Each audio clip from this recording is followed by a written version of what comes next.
ॐ यो ब्रह्माणं विदधाति पूर्वं यो वै वेदांश्च प्रणोति तस्मै ब्रह्मदेवमात्मबुद्धिप्रकाशं मुमुक्षुर्वै शरणमहं प्रपद्ये।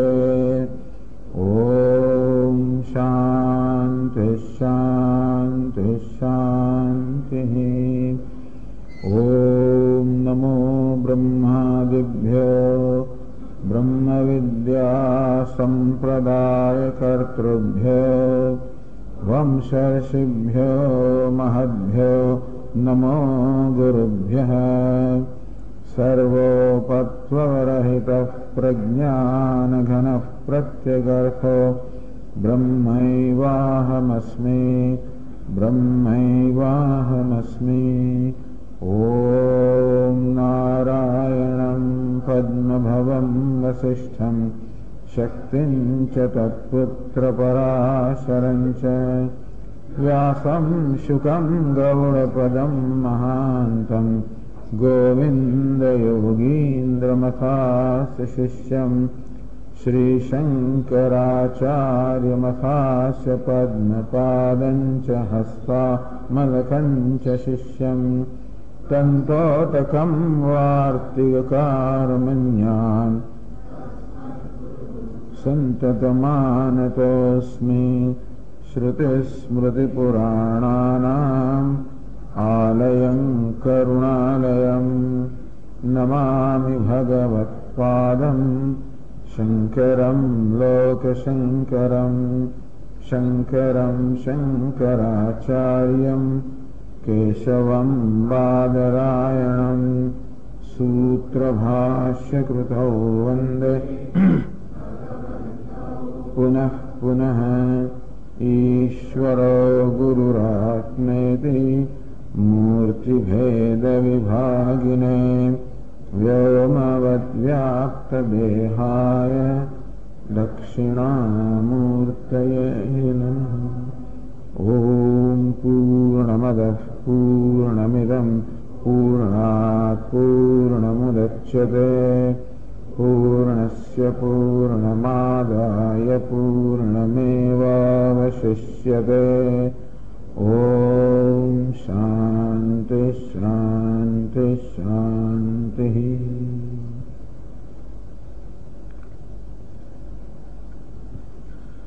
जनक राजानी सभाમાં યાજ્ઞવલ્ક્ય મુનિનો અન્ય વિદ્વાન સાથેનો શાસ્ત્રાર્થ ચાલી રહ્યો છે. આગળ વધે પ્રમાણે ત્રીજા અને ચોથા અધ્યાયના બે અધ્યાયના કાંડને મુનિકાંડ કહેવામાં આવે છે, કારણ કે એમાં પ્રધાનતા યાજ્ઞવલ્ક્ય ઋષિનો ઉપદેશ છે, મુનિનો ઉપદેશ છે. અને પહેલા બે અધ્યાયમાં અર્થાત મધુકાંડમાં જે કહેવામાં આવ્યું, જે આત્મતત્વનું પરમ તત્વનું જ્ઞાન પ્રદાન કરવામાં આવ્યું,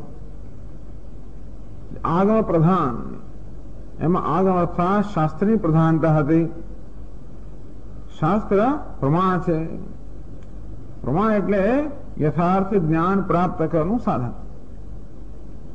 તો અતીન્દ્રિય વિષયમાં, ધર્મના વિષયમાં અને બ્રહ્મના વિષયમાં શાસ્ત્ર પ્રમાણ છે. તો આપણે વેદને પ્રમાણ કહીએ છીએ, કારણ કે ધર્મનો નિર્ણય આપણે આપણી બુદ્ધિથી ન કરી શકીએ. ધર્મનો નિર્ણય કરવાનો હોય આ જગતમાં રહેલી વ્યવસ્થા કે સંવાદિતાના આધારે, અને તેથી કયા સંજોગોમાં એ વ્યવસ્થા કે સંવાદિતા કઈ રીતે અભિવ્યક્ત થાય અથવા તો એ સંવાદિતાને અનુરૂપ કેમ વર્તવું, એનો નિર્ણય કરવા માટે આપણને સમગ્ર સંવાદિતાનું, સમગ્ર જગતનું, વ્યવસ્થાનું જ્ઞાન હોવું જોઈએ. એ તો આપણે મર્યાદિત બુદ્ધિમાં ના હોઈ શકે. માટે એ માટે આપણે શાસ્ત્ર પર આધારિત છીએ. તો ધર્મ માટે અર્થાત યોગ્ય આચરણ કેવું હોવું જોઈએ એ માટે શાસ્ત્ર પ્રમાણ છે, વેદ પ્રમાણ છે. અને બ્રહ્મ માટે, ઈશ્વર માટે, પરમાત્મા માટે પણ વેદ પ્રમાણ છે, ખાસ કરીને ઉપનિષદ પ્રમાણ છે. એટલે શાસ્ત્રને પ્રમાણ કહીએ. અને શાસ્ત્રના વચનના આપણે પ્રામાણિક જ્ઞાતા હોઈએ. શાસ્ત્રના વચનને આપણે શ્રદ્ધાપૂર્વક સ્વીકારતા હોઈએ, એ સત્ય એ પ્રકારે સ્વીકારતા હોઈએ, તો આ રીતે પહેલા બે જે અધ્યાય છે બૃહદારણ્યક ઉપનિષદના, એમાં શાસ્ત્રના વચનનું પ્રાધાન્ય છે.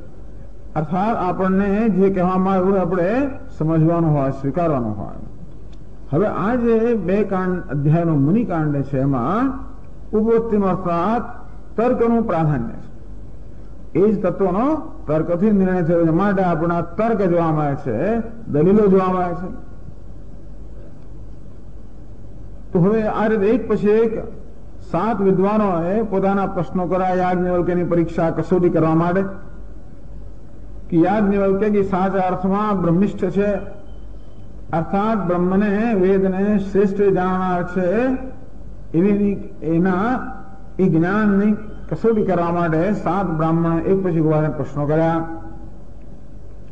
છેલ્લા બધું એવું ઉદ્દાલક એનો પ્રશ્ન હતો અને યાજ્ઞવલ્ક્ય વિષયના યથાયોગ્ય ઉત્તર આપ્યા. હવે વાચક નવી વચકનો ઋષિની પુત્રી વાચક નવી ગાર્ગી એ ઉભી થાય છે. આ પહેલા પણ ગાર્ગી એકવાર પ્રશ્ન કર્યો હતો. અત્યાર સુધીમાં જે 7 પ્રશ્નો થઈ ગયા એમાં ગાર્ગીનો પણ પ્રશ્ન હતો.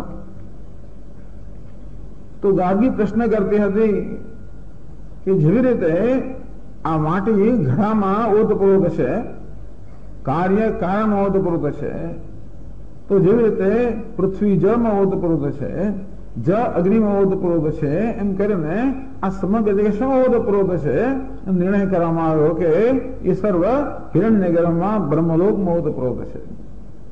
એ શેમાં ઓતપ્રોત છે એવું ગાર્ગીએ જયારે પ્રશ્ન કર્યો ત્યારે યાજ્ઞવલ્ક્ય મુનિએ એને ચેતવણી આપી કે હવે એ તત્વનો નિર્ણય કરવા આપણે તર્કથી ના કરી શકીએ. પણ હે ગાર્ગી, તો હવે તું આગળ પૂછીશ તો તારું મસ્તક આ ધડથી જુદું થઈ જશે. એટલે ગાર્ગી શાંત થઈ ગઈ. પોતાનું મસ્તક ધડથી જુદું થઈ જાય એવું તો કોઈ ના ઈચ્છે. શાંત થઈ ગઈ. હવે વળી પાછી ગાર્ગી ઉભી થાય છે. જુઓ, ખાસ કરીને બૃહદારણ્યક ઉપનિષદમાં આ બે વિદુષી સ્ત્રીઓનું વર્ણન છે. એક તો મૈત્રેયી અને બીજી ગાર્ગી. મૈત્રેયી યાજ્ઞવલ્ક્ય ઋષિની પત્ની હતી અને ગાર્ગી પણ વિદુષી હતી. કોઈ કથાઓ પ્રમાણે ગાર્ગી પણ યાજ્ઞવલ્ક્ય ઋષિની પત્ની હતી એવું એવી કથાઓ આવે છે. પણ આ તો બહુ તેજસ્વી હતી. અતઃ વાચક નવી વાચ. તો આ પ્રકારે જયારે ઉષસ્તના ઉદ્દાલક આરોહણના પ્રશ્નો નિર્ણય થયો, અંતર્યામીનો નિર્ણય થયો, જેને ગઈકાલે આપણે ચર્ચા કરી. એ છે તે અંતર્યામી અમૃત, એ છે તે આત્મા અંતર્યામી અમૃત. એ ઉદ્દાલક આરોહણે એ તો આત્મા છે જે અંતર્યામી છે, સર્વની અંદર એને નિયમન કરનારો છે. એ જ અમારા ધર્મમાં છે, એ જ મૃત્યુથી સર્વ સંસાર ધર્મથી પર છે. એ તારો આત્મા છે. આ પ્રકારે અંતર્યામીનો નિર્ણય થયો. એટલે કે ઈશ્વર અંતર્યામી છે, અંદર રહીને સર્વ નિયમન કરનારો છે. એ પ્રકારે ઈશ્વરનો નિર્ણય થયો. આમ નિયમન કરવું એ પણ વિશેષતા છે. જગતનું નિયમન કરવું એ પણ વિશેષતા છે. તેથી એક રીતે જોવા જઈએ તો અંતર્યામી પણ સગુણ બ્રહ્મનું જ નામ છે. અર્થાત અંદર રહીને નિયમન કરવાથી ગુણ ધરાવતો હોવાના કારણે અંતર્યામી સગુણ બ્રહ્મ છે. અર્થાત ગુણ સહિતનું, વિશેષ સહિતનું, ઉપાધિ સહિતનું બ્રહ્મ છે. તો એથી પણ આગળ એનું અધિષ્ઠાન રૂપ જે નિર્વિશેષ છે, નિર્ગુણ છે, સર્વ પ્રકારની ઉપાધિ રહિત છે, સર્વ વિશેષતાથી પર છે.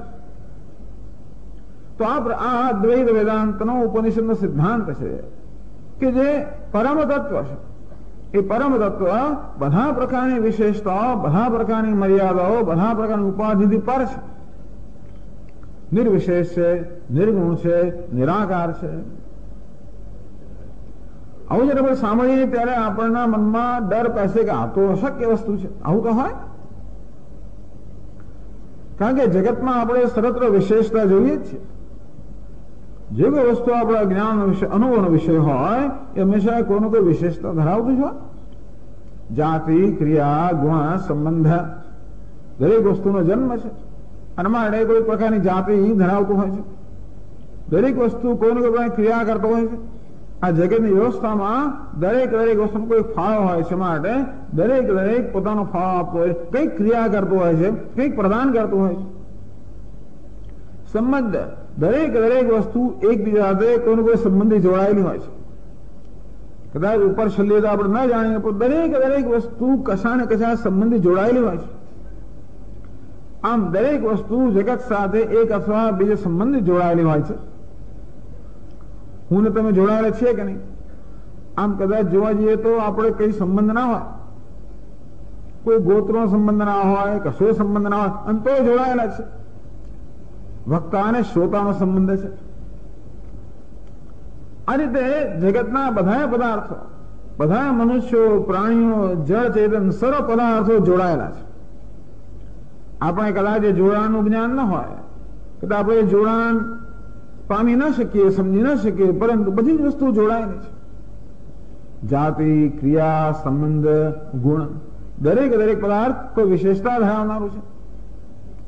જાડું, પાતળું, ઊંચું, નીચું, લાલ, પીળું, સારું, ખરાબ, સાચું, ખોટું, અહીં ત્યાં, ભૂત, વર્તમાન, ભવિષ્ય આ બધી વિશેષતાઓ છે. આમ જગતનો દરેક પદાર્થ કોઈ વિશેષતા ધરાવનારો છે, એટલે કોઈ ગુણ ધરાવનારો છે.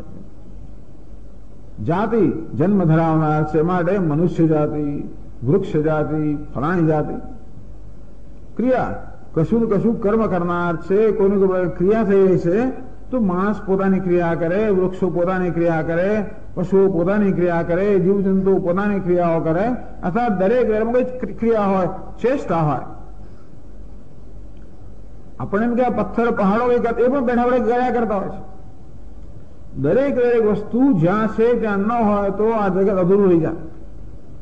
પહાડ પણ એમ લાગે કશું કરતો નથી પણ કરી રહ્યો છે. જેવી રીતે આ એક પેપર વેઇટ છે અને આના પર મૂકી કશું કરતું નથી, પણ ના હોય તો પેલું ઉડી જાય ખરું. જેવી રીતે કાગળ પર આપણે પેલું વજન મૂકીએ, એ વજન કઈ કરતું ના હોય જણાય છે ને, છતાં વજન ના હોય તો કાગળ ઉડી જાય તો ખરો. એટલે કાગળને ઉડતા રોકે છે. પહાડને ધરણી ધરકે છે. આ ધરણીને ધારણ કરનાર છે. એ પહાડનો વજન ન કરે ધરણી ઉડી જાય શકે છે? આમ જળ ચેતન જે કાંઈ છે બધું કશું કરતું હોય છે. પ્રત્યેક વસ્તુ આ જગતની રચનામાં અને જગતની વ્યવસ્થામાં પોતાનો ફાળો આપતો હોય છે. ક્રિયા, ગુણ દરેક કોઈ ગુણ ધરાવતો હોય છે. અને જગતમાં સારું ખોટું જે કઈ બધાની જરૂરિયાત છે. આપણે એમ કે અમુક વસ્તુ હોવી જ ના જોઈએ સ્વામીજી, આ ઝેર તો હોવું જ ના જોઈએ, કાંટા હોવા જ ના જોઈએ, દુખાવો હોવો જ ના જોઈએ, આપણે ઈચ્છીએ. બધી વસ્તુમાં બેસતા પગ લાંબા કરવો પડે, આમ કરવું પડે, દર 15 મિનિટ બદલવું પડે, કરવું પડતું હોય છે. એને કદાચ દુખાવો ના હોત તો કેવું સારું થાય? આટલા બધા સાંધાઓ ના હોત તો કેવું સારું થાય? ત્યાં એવું થાય આપણને. દરેક વસ્તુનો ઉપયોગ છે. આમ દરેક વસ્તુ જગતની રચનામાં, જગતની વ્યવસ્થામાં, જગતના સંચાલનમાં કોઈનો કોઈ પ્રકારનો ફાળો આપી રહી છે. દરેક વસ્તુ જોડાયેલી છે. પેલી કીડીઓ ફરતી હોય, મંકોડા ફરતા, બધા આપણી સાથે જોડાયેલા છે. કોઈક રીતે બધાનો આપણા જીવનનો ફાળો છે. ભલે આપણે બધાને મારી નાખીએ, બધું કરીએ, આપણે નજરમાં આવ્યું નથી, દવા છાંટી નથી, એ જુદી વાત છે. પરંતુ એ જે કાંઈ છે દ્વારા પણ આપણા જીવનમાં અને સમગ્ર જગતની વ્યવસ્થામાં ફાળો આપ્યા. કદાચ આપણો સીધો ઉપયોગ ન હોય પણ બીજું પોતે જે કર્મ કરે એ દ્વારા આપણા જીવનમાં કંઈક એમણે પ્રદાન કરવાનો હોય. આમ કહેવાનો ભાવાર્થ એ છે કે જગતમાં જે કાંઈ છે બધું કોઈને કોઈ પ્રકારની વિશેષતા, સંબંધ, ગુણ, ક્રિયા ધરાવનારું છે. સવિશેષ છે, સગુણ છે, સ્વરૂપ છે, રૂપ વાળું છે, નામ વાળું છે, ગુણ વાળું છે, ક્રિયા વાળું છે, વિશેષતા વાળું છે. તો એટલે જ દરેક વસ્તુ મર્યાદિત છે. જો કે વસ્તુ નામ, રૂપ, ગુણ, વિશેષતા, ક્રિયા ધરાવે એ મર્યાદિત છે. એટલા જ માટે કે એ જ વસ્તુ છે ને બીજું નથી. જેમ કે આ ઘડો બહુ સુંદર વસ્તુ છે. ઘડાને એક નામ છે, રૂપ છે, એનો જન્મ છે, એની વિશેષતા છે, એનું પ્રદાન છે, એનું સ્થાન છે, એનો દરજ્જો છે, મોહ બધું છે.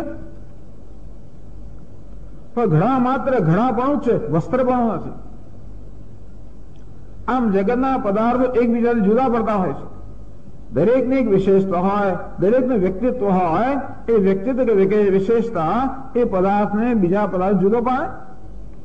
ગમે તે મહાન વસ્તુ પણ હોય, કોઈ મહાપુરુષ હોય, મહાન માણસ એ પણ અલ્પ છે, તુચ્છ, એના કરતા જુદો તો ખરો જ. ધનવાન મનુષ્ય છે પણ પેલા ગરીબ કરતા જુદો તો ખરો જ. રાજા છે રંગ કરતા જુદો તો ખરો જ. ઈશ્વર હોય, નિયામક હોય, આખો જગતનો અંતર્યામી હોય, નિયમન કરનારો હોય, છતાં પણ જેનું નિયમન કરવામાં એના કરતા જુદો તો ખરો ને. કોઈ પ્રકાર નામ ઈશ્વરને આપણે આપીએ, કોઈ પ્રકારનો ખ્યાલ ઈશ્વર આપણે સેવતા હોઈએ કે જગતનો અંતર્યામી છે, નિયંતા છે, બધાનું નિયમન કરનાર છે, તો બધું ખરું. પણ જે નિયમન કરનાર છે એ જેનું નિયમન કરવામાં આવે છે એના કરતા જુદો તો ખરો જ ને. બધાનો શાસક છે, બરોબર, પણ શાસક જે શાસિત છે એના કરતા જુદો તો ખરો જ. જેમ રાજા પ્રજા કરતા જુદો તો ખરો જ. તવંગર ગરીબ કરતા જુદો તો ખરો. આપણે ઈચ્છે કે આપણે તવંગર હોય, ગરીબ ના હોય, બરાબર છે, પણ દરેક વસ્તુ માટે કઈ કઈ કિંમત ચૂકવવી પડે. તવંગર થવું હોય તો એની કિંમત ચૂકવવી પડે. તો ગરીબ થવામાં જે કંઈક અમુક પ્રકારના લાભ છે તો ના હોય. ખાલી ગરીબ થવામાં શું લાભ છે? ચિંતા તો નહીં કે ઘરમાં ચોર આવશે, કઈ ચિંતા તો નહીં. કોઈ હોય તો રક્ષણ કોનું કરવાનું છે? પછી આ શેરના ભાવ વધ્યા કરે એ ચિંતા તો નહીં. કશું રોક્યું ના હવે ચિંતા શું હોય? ઘરમાં ઉંદર આવીને ખાઈ જાય છે તો હોય તો ખાઈ જાય ને. ટૂંકમાં ન હોવામાં અમુક તો લાભ ખરા ને. એ આપણે લાભ ના લાગે પણ આપણે કેવી ચિંતાઓ કરતા હોઈએ છીએ કે શેરના ભાવનું શું થયું. આ ઘરમાં અનાજમાં પેલા આમાં કાણા પડ્યા, કોઠીમાં પેલા ઉંદર આવ્યો ગયો, બિલાડી રાખો, આ રાખો, પેલું રાખો, દવા મૂકો, પેલું કરો. ખરું તો ખરું. ઘરની આસપાસ દિવાલો બાંધો, કોઈ આવી ના જાય, ચોર ચોરી ના જાય, આ બધું ખરું તો ખરું. અર્થાત જે વસ્તુ આપણી પાસે છે રક્ષણ કરાવે ચિંતા તો ખરી ને. જેની પાસે નથી એને રક્ષણની ચિંતા તો નથી, એને બીજી ચિંતા છે. પણ ટૂંકમાં કહેવાનો ભાવ એ છે કે કોઈ પણ પ્રકારની વિશેષતા આપણે ધરાવતા હોઈએ તો એ વિશેષતા ધરાવતા હોવાના કારણે બીજી વિશેષતાઓ આપણે વંચિત હોઈએ છીએ. એટલું જ નહીં, પરંતુ એ વિશેષતા ધારણ કરવાનું કોઈ ને કોઈ પ્રકારનું ટેન્શન, કશોકનો બોજ તો હોય જ છે. એ હોવાના કારણે જે સવિશેષ છે એ ગમે તેટલું મહાન હોય તો પણ એ અમર્યાદિત નથી. કહેવાનો ભાવ એ છે ભગવાન સવિશેષ હોય, સર્વજ્ઞ હોય, સર્વશક્તિમાન હોય, સર્વવ્યાપી હોય, સર્વનિયંતા હોય, સર્વથી પર હોય, પણ તો એ ભગવાન પણ અનંત નથી. હવે વેદાંત લોકો કહે કેમ અનંત નથી? કારણ કે જે નિયામક છે એ નિયમ્ય કરતા જુદો છે, જે શાસક છે શાસિત કરતા જુદો છે, જે સારો છે ખરાબ કરતા જુદો છે. તો સ્વામી ખરાબ અર્થ થયો ને ભલે, પણ જુદા તો ખરા. ભગવાન માત્ર સ્વર્ગમાં જ હોય, બ્રહ્મલોકમાં હોય, વૈકુંઠમાં હોય, ક્યાંક હોય, બહુ ઊંચા દરજ્જે હોય ખરો, પણ અહીં તો નથી ને, પૃથ્વી પર નથી. પણ પૃથ્વી પર જે બધું થતું હોય એમાં વળી જે ગડબડ ગોડા ચાલતો હોય એમાં ભગવાન વળી પાછું નીચે આવવું તો પડે, અવતરવું પડે, નીચે ઉતરવું પડે, આવીનું ઠીકઠાક કરવું પડે. એટલે સગુણ સવિશેષ ઈશ્વર જો હોય એ ઈશ્વર પણ મર્યાદિત એટલા માટે હોવાનો કે કંઈક ગુણ અને વિશેષતાઓ ધરાવનારો છે, અને માટે બીજા બધા ગુણ અને વિશેષતાથી ભિન્ન છે. આમ કોઈ પણ વસ્તુ બીજા કરતા ભિન્ન હોય, જુદી હોય તો મર્યાદિત થવાની છે. હું તમારા કરતા જુદો હોઉં તો તમારામાં જે છે એ મારામાં નથી, મારામાં જે છે એ તમારામાં નથી.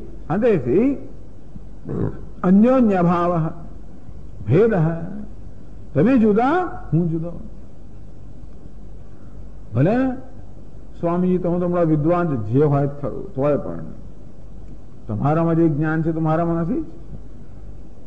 દાળ કેમ બનાવવી, સૂપ કેમ બનાવવો,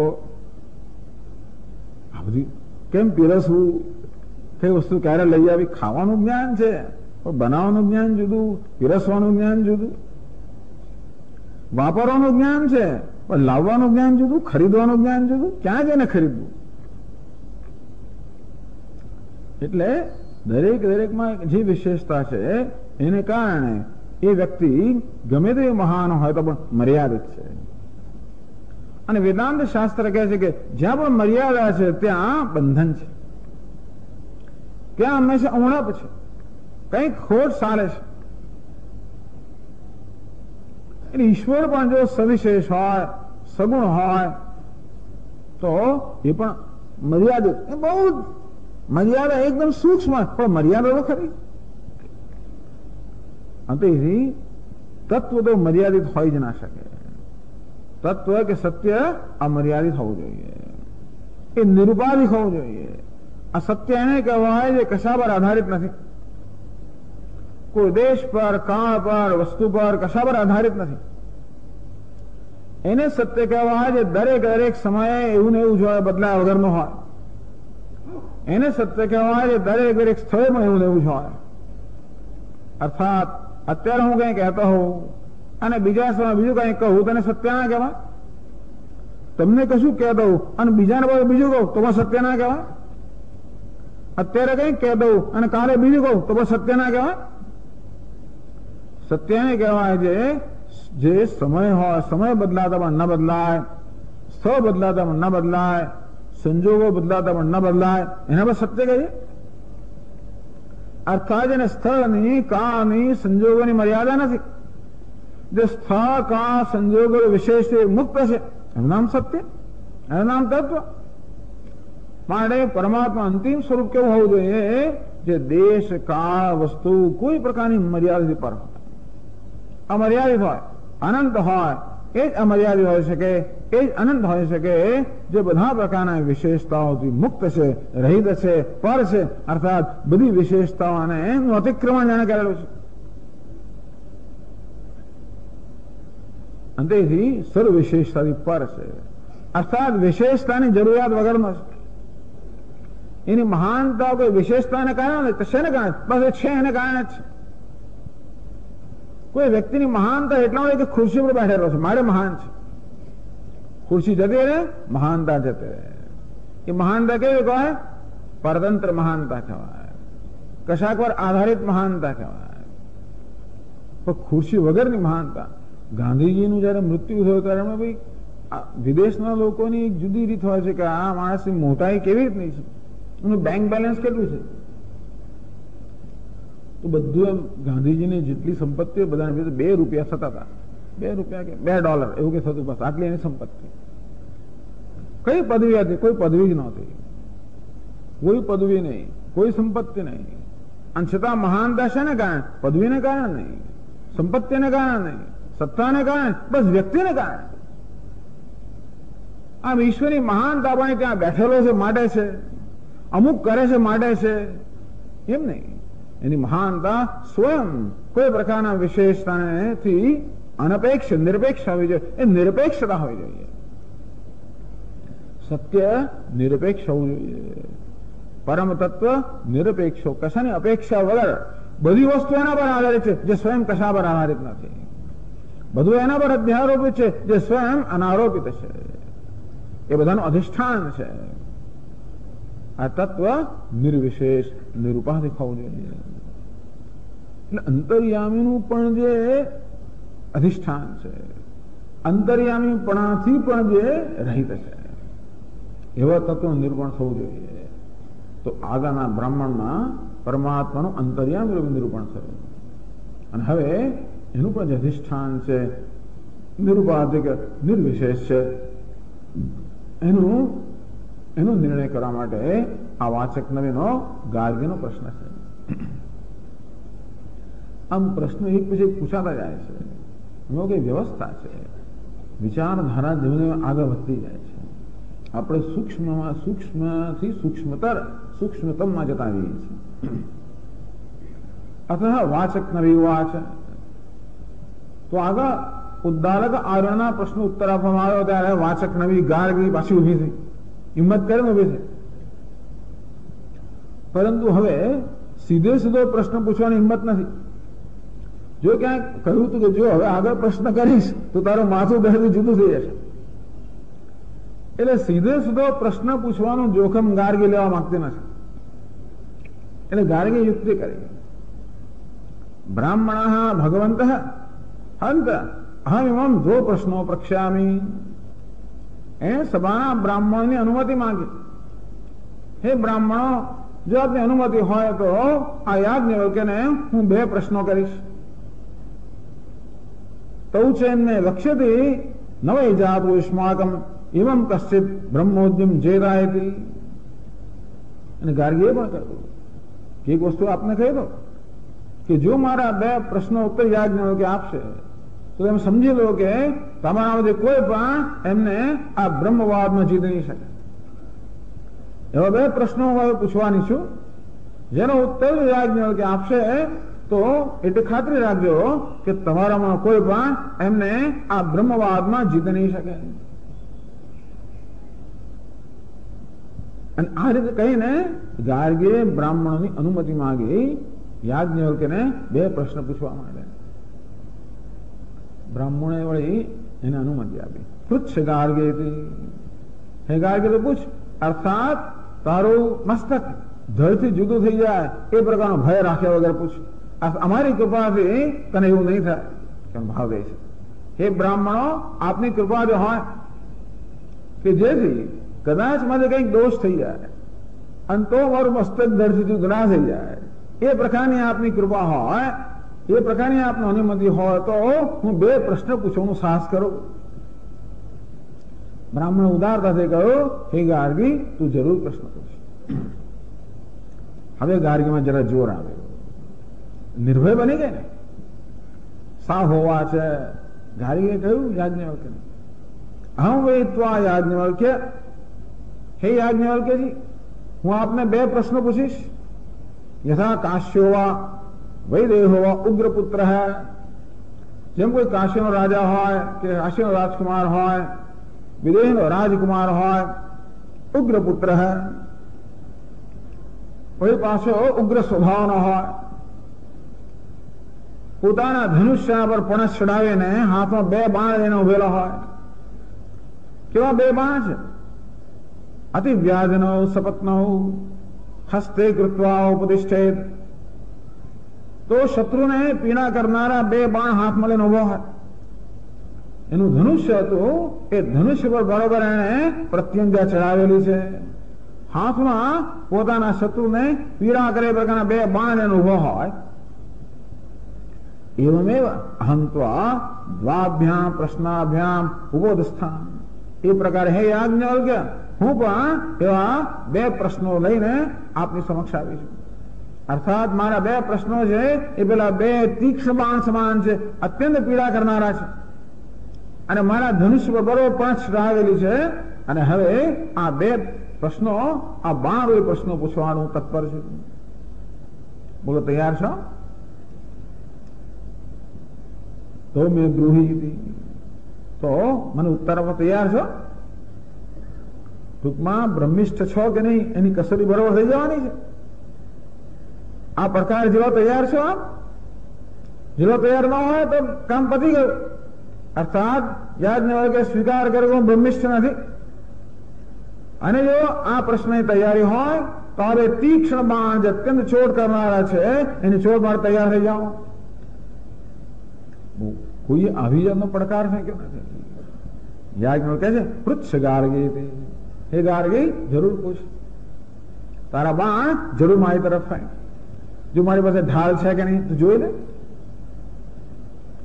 તો 2 પ્રશ્ન ગાર્ગી કરે છે. પહેલો પ્રશ્ન છે, એમાં એવું કહ્યું કે આજે અંતર્યામી ની આગળ વાત થઈ ગઈ. એ અંતર્યામી જે છે એ પણ શામાં ઓતપ્રોત છે, અર્થાત એનું પણ શું કારણ છે?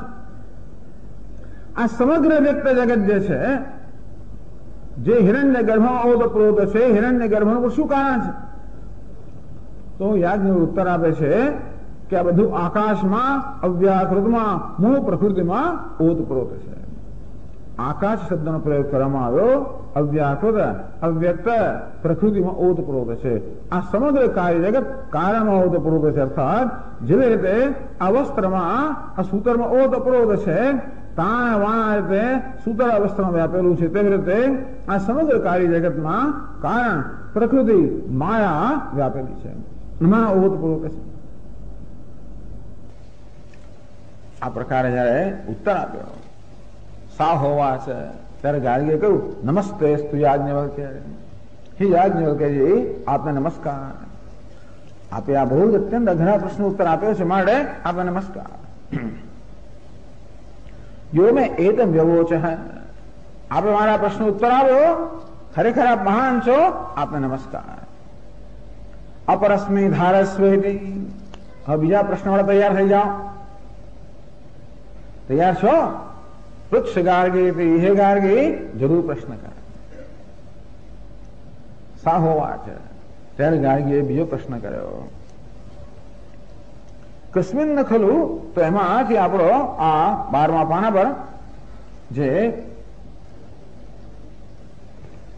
12મું પાનું નહીં, 14મા પાના પર બીજો જે વિષય છે અક્ષર બ્રહ્મ, એમાં ગાર્ગીનો પ્રશ્ન આપણે અહીંયા મૂકેલો છે. ક્યાં છે?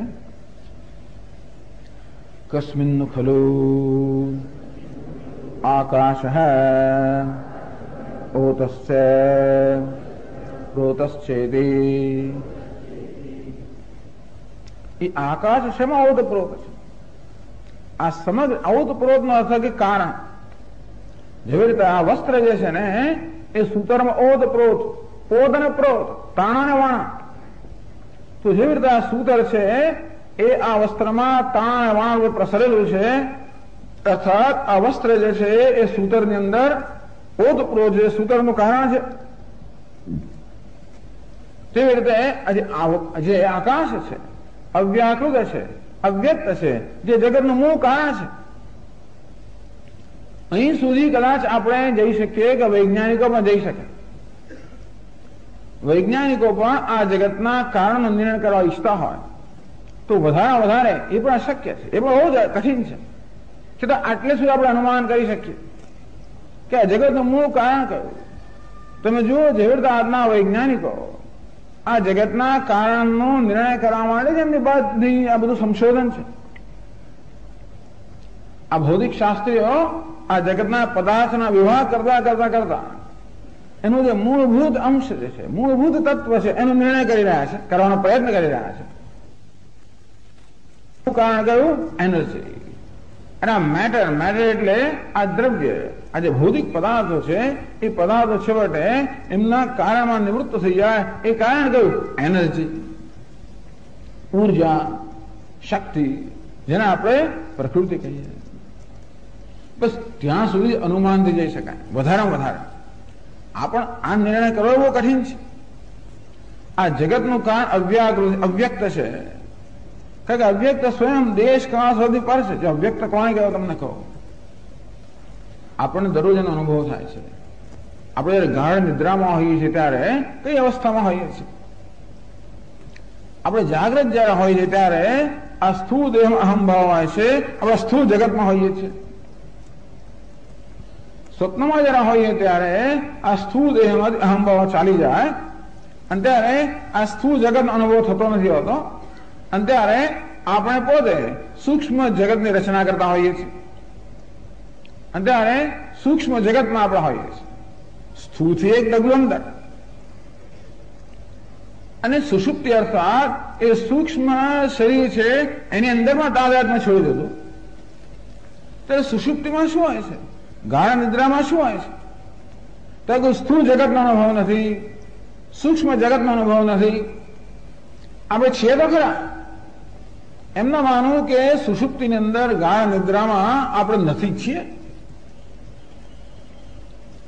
તો એ કઈ અવસ્થા છે?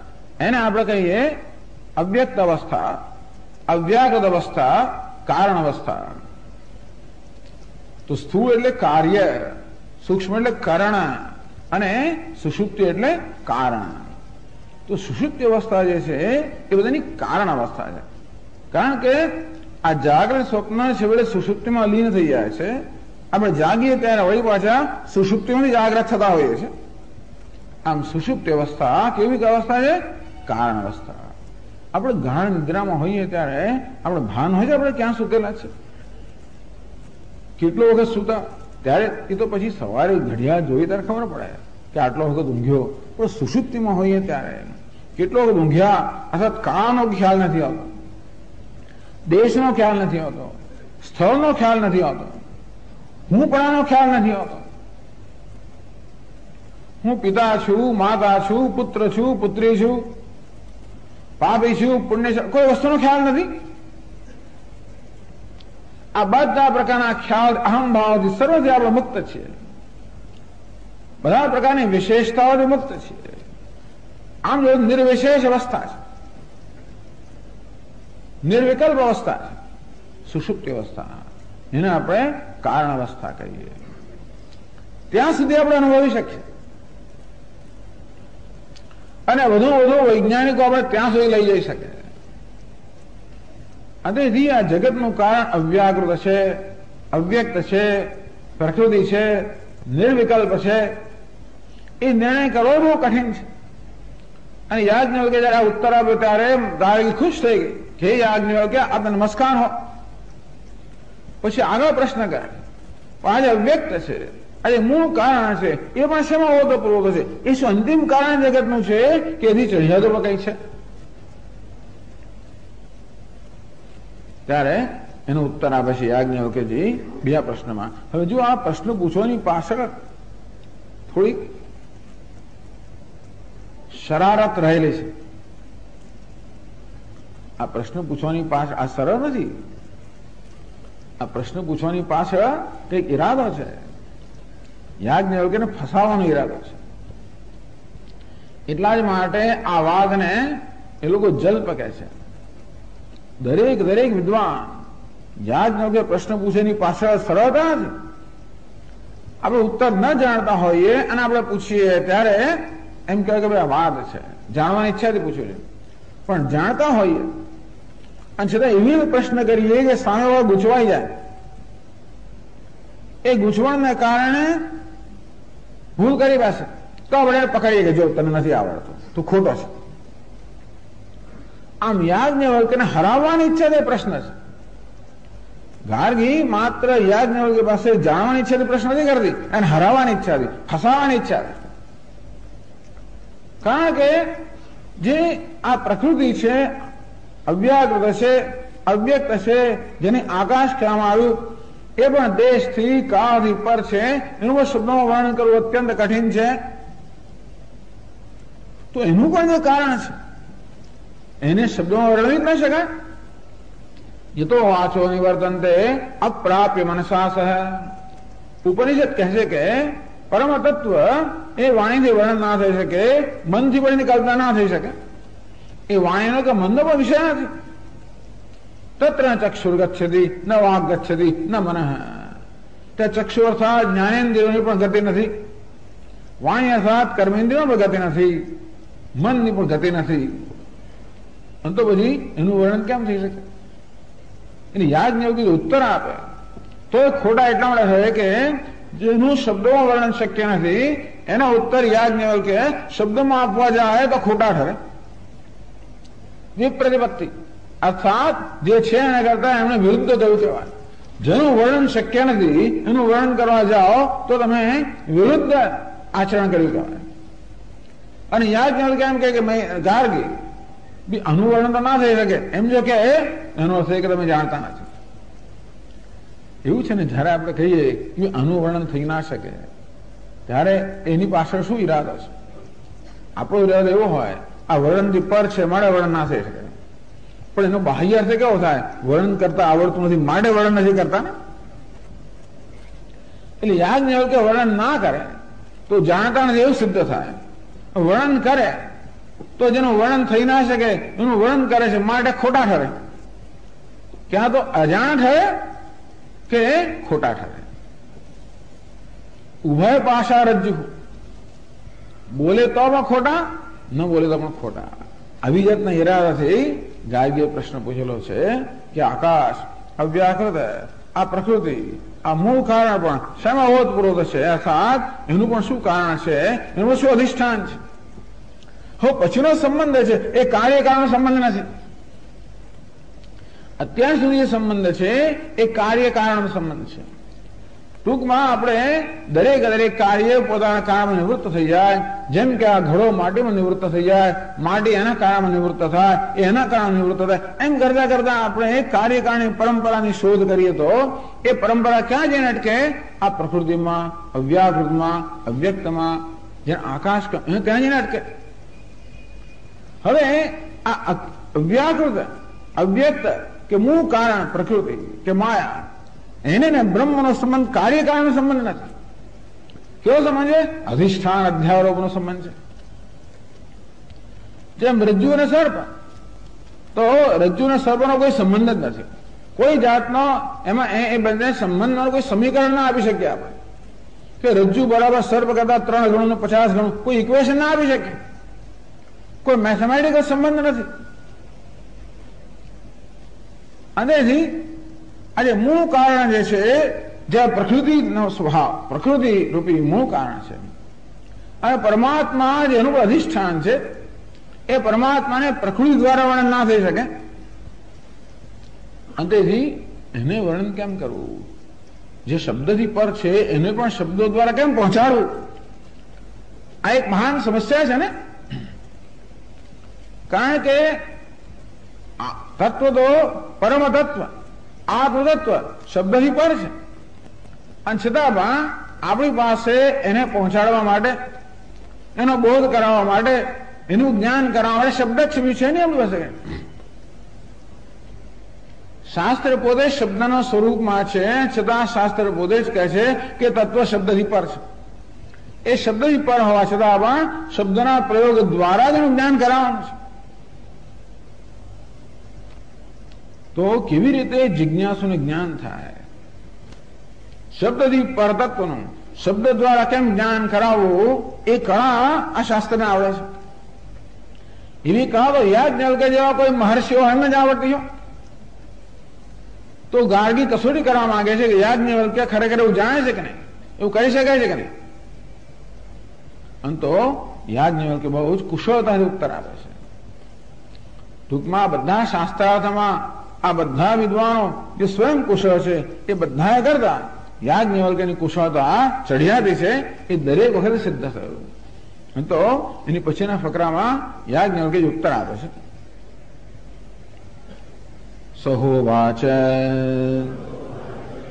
એતદ્વૈ તદક્ષરમ ગાર્ગી બ્રાહ્મણઃ અભિવદન્તે અસ્થૂલમ અનણુ અખ્રસ્વમ અદીર્ઘમ અલોહિતમ અસ્નેહમ અચ્છાયમ અતમઃ અવાયુ અનાકાશમ અસંગમ અરસમ અગંધમ અચક્ષુષ્કમ અશ્રોત્રમ અવાક અમનઃ અતેજસ્કમ અપ્રાણમ અમુખમ અમાત્રમ અનંતરમ અબાહ્યમ ન તદશ્નાતિ કિંચન ન તદશ્નાતિ કશ્ચન. આ બધા વાક્યો જાણીતા છે. વારંવાર આ બધા વાક્યો શાસ્ત્રમાં ઉદ્ધૃત કરવામાં આવતા હોય છે. આ પ્રમાણ છે. આ શબ્દો દ્વારા ઉપનિષદ આપણને પરમ તત્વનો આત્મ તત્વનો બોધ કરે છે. તો યાજ્ઞવલ્ક્યજી ગાર્ગીને ઉત્તર કેવો આપે છે? સહોવાચ. યાજ્ઞવલ્ક્ય આ બંને પ્રકારના દોષ છે. અપ્રતિપત્તિ અને વિપ્રતિપત્તિ, આ બે દોષ. અપ્રતિપત્તિ અર્થાત ન જાણવું, વિપ્રતિપત્તિ અર્થાત વિરુદ્ધ જ્ઞાન હોવું. તો આગળ કહ્યું તે પ્રમાણે ગાર્ગી આ રીતે યાજ્ઞવલ્ક્યને કફોડી સ્થિતિમાં મૂકે છે. અને તેથી બોલે તોય ખોટા ઠરે, ન બોલે તોય ખોટા ઠરે. તો એનો કેવી કુશળતાથી યાજ્ઞવલ્ક્ય ઉત્તર, બંને દોષ જે છે એ બંને દોષને ટાળતા યાજ્ઞવલ્ક્ય કુશળતાથી ઉત્તર આપે છે. સો હોવાચ યાજ્ઞવલ્ક્ય, આ યાજ્ઞવલ્ક્યે કહ્યું, એ તદ્વૈ તત, હે ગાર્ગી, તે જેના વિશે પૂછ્યું કે આકાશ કે અવ્યાકૃત શેમાં ઓતપ્રોત છે, અવ્યાકૃતનું મૂળ કારણ કયું, અવ્યાકૃતનું મૂળ તત્વ કયું, ટૂંકમાં સમગ્ર જગતનું, આપણા સમગ્ર જીવનનું મૂળ તત્વ કયું, શેના પર સર્વ આધારિત છે, શેમાં તે સર્વનો ઉદ્ભવ થયો, શેમાં સર્વની સ્થિતિ છે, શેમાં જેના સર્વ લીન થઈ જાય છે, જે કયું શું વસ્તુ આ જગત સર્વત્ર વ્યાપ્ત છે, શેના આધારે આ સર્વ રહ્યું છે, એ મૂળ તત્વ જેના વિશે તે પૂછ્યું. બ્રાહ્મણા અભિવદંતી, હે ગાર્ગી, બ્રાહ્મણો અર્થાત બ્રહ્મજ્ઞાનીઓ એના વિશે આ પ્રમાણે કહે છે. હું નથી કહેતો, બ્રહ્મજ્ઞાનીઓ આ વિશે એના વિશે આ પ્રમાણે કહે છે. એમ કહીને પોતે કહે છે એવું નથી કહેતા.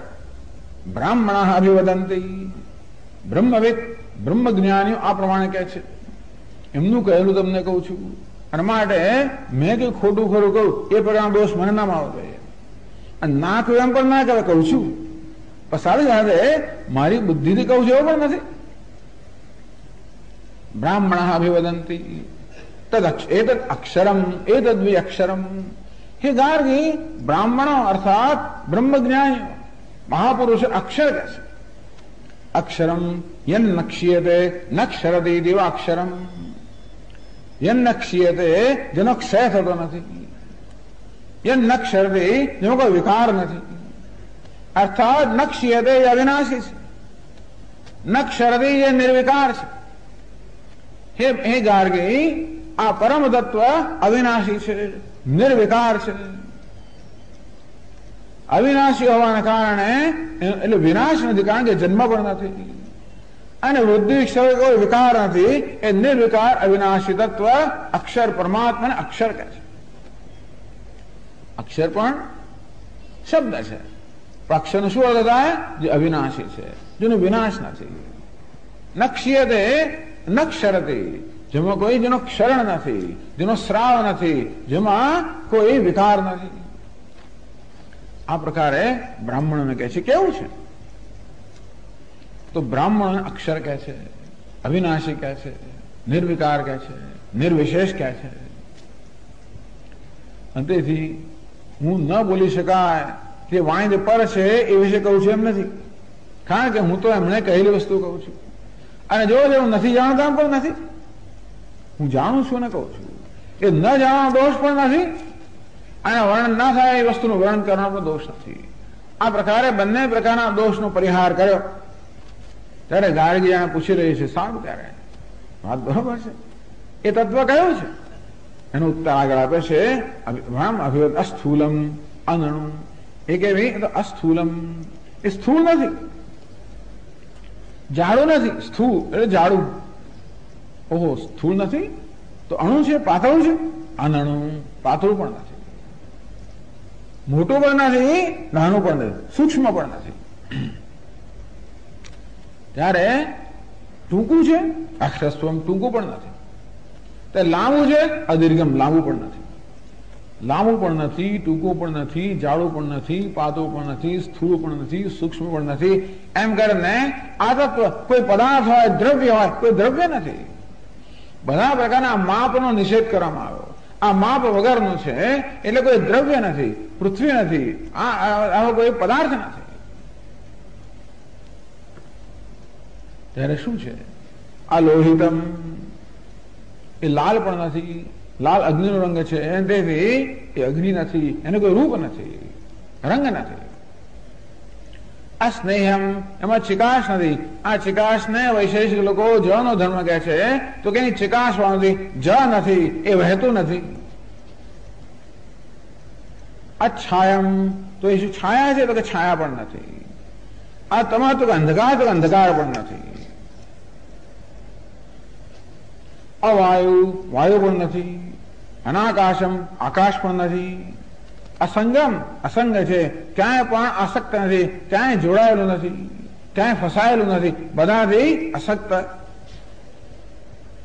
અરસમ એમાં કોઈ રસ નથી, અગંધમ એમાં કોઈ ગંધ નથી, અચક્ષુષ્કમ એને ચક્ષુ નથી, આ તત્વનો કોઈ આંખો નથી.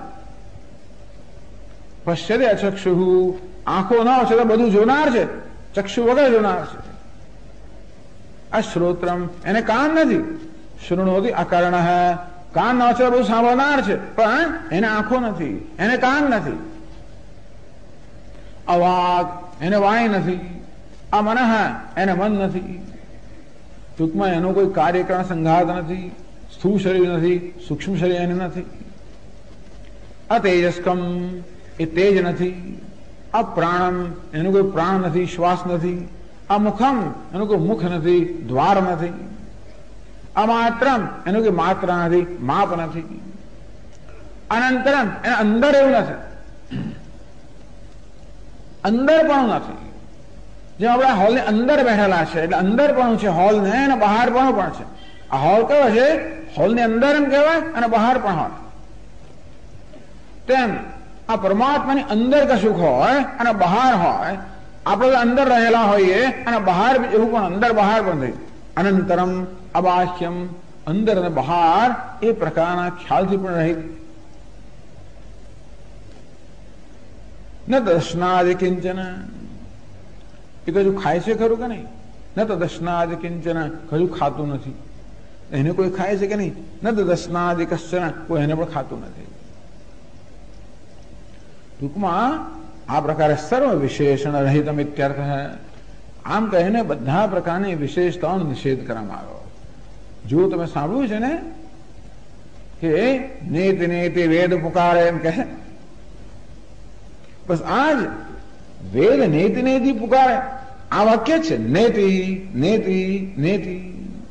અણુ તો કે ના, સ્થૂળ તો કે ના, સૂક્ષ્મ તો કે ના, હ્રસ્વ તો કે ના, દીર્ઘ તો કે નહીં, આંખો વાળું કાન વાળું નહીં નહીં નહીં. તો જો શાસ્ત્ર આપણને આ રીતે શબ્દોના પ્રયોગ દ્વારા શબ્દની પર છે અને બોધ આપે છે. બધા પ્રકારની વિશેષતાઓનો બધા પ્રકારની ગ્રંથિનો નિષેધ કરવામાં આવે છે. ટૂંકમાં શાસ્ત્ર નિષેધ દ્વારા આપણને બોધ કરાવે છે. આ નથી, આ નથી, આ નથી. તો સ્વામીજી આજે બોધ કેવો થાય? ધારો કે મારા હાથમાં પેન હોય, એનું વર્ણન કરું. સ્વામીજી આ શું તમારા હાથમાં છે? એ ઘડો નથી, વસ્ત્ર નથી, હાથી નથી, ઘોડો નથી, પેન્સિલ નથી, પુસ્તક નથી, ટેબલ નથી, ખુરશી નથી. ધારો કે એવું કહું, આનું જ્ઞાન થાય ખરું તમને? શું છે સ્વામીજી?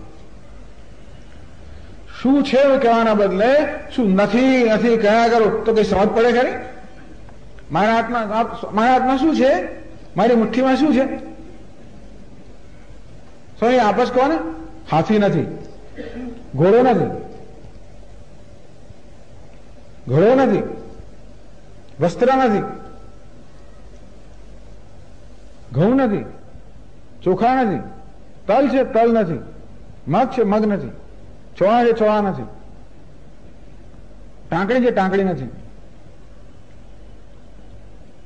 તો પૂછ કહું ના ના કયા કરું. એમ કરીને જે પ્રશ્ન તમે પૂછો એને હું ના ના કયા કરું તો પછી અંતે તમને જ્ઞાન થાય ખરું કે મારી મુઠ્ઠીમાં શું છે? ના થાય. કદાચ તમે માનતો ના થાય. કેવી રીતે થાય? મારી મુઠ્ઠીમાં શું છે એનું જ્ઞાન. આ મુઠ્ઠીમાં તલ નથી, ચોખા નથી, ને ઘઉં નથી, ને મગ નથી, ને આ ઘોડો નથી, ને હાથી નથી, ને કૂતરું નથી. એમ ના ના કયા કરું. એ શું નથી એવું કયા કરું એનું જ્ઞાન થાય તમને? આ ટેબલ નીચે શું છે તમે દેખાડો ને તમે જાણવામાં આવે ટેબલ નીચે શું છે? હું ફરી કહું છું, કૂતરું નથી, ગાય નથી, બિલાડી નથી, ઉંદર નથી. પણ નથી નથી કહેવાથી શું છે એનું જ્ઞાન થાય ખરો? ના થાય. તો શાસ્ત્ર આપણને કહે છે કે પરમાત્મા આ નથી, પેલું નથી, પણ એ શું છે એનું જ્ઞાન થાય ખરો? આ પ્રકારે બધા પ્રકારની વિશેષતાઓનો નિષેધ કરવાથી આપણે કેમ જ્ઞાન થઈ શકે કે એ તત્વ કયું છે?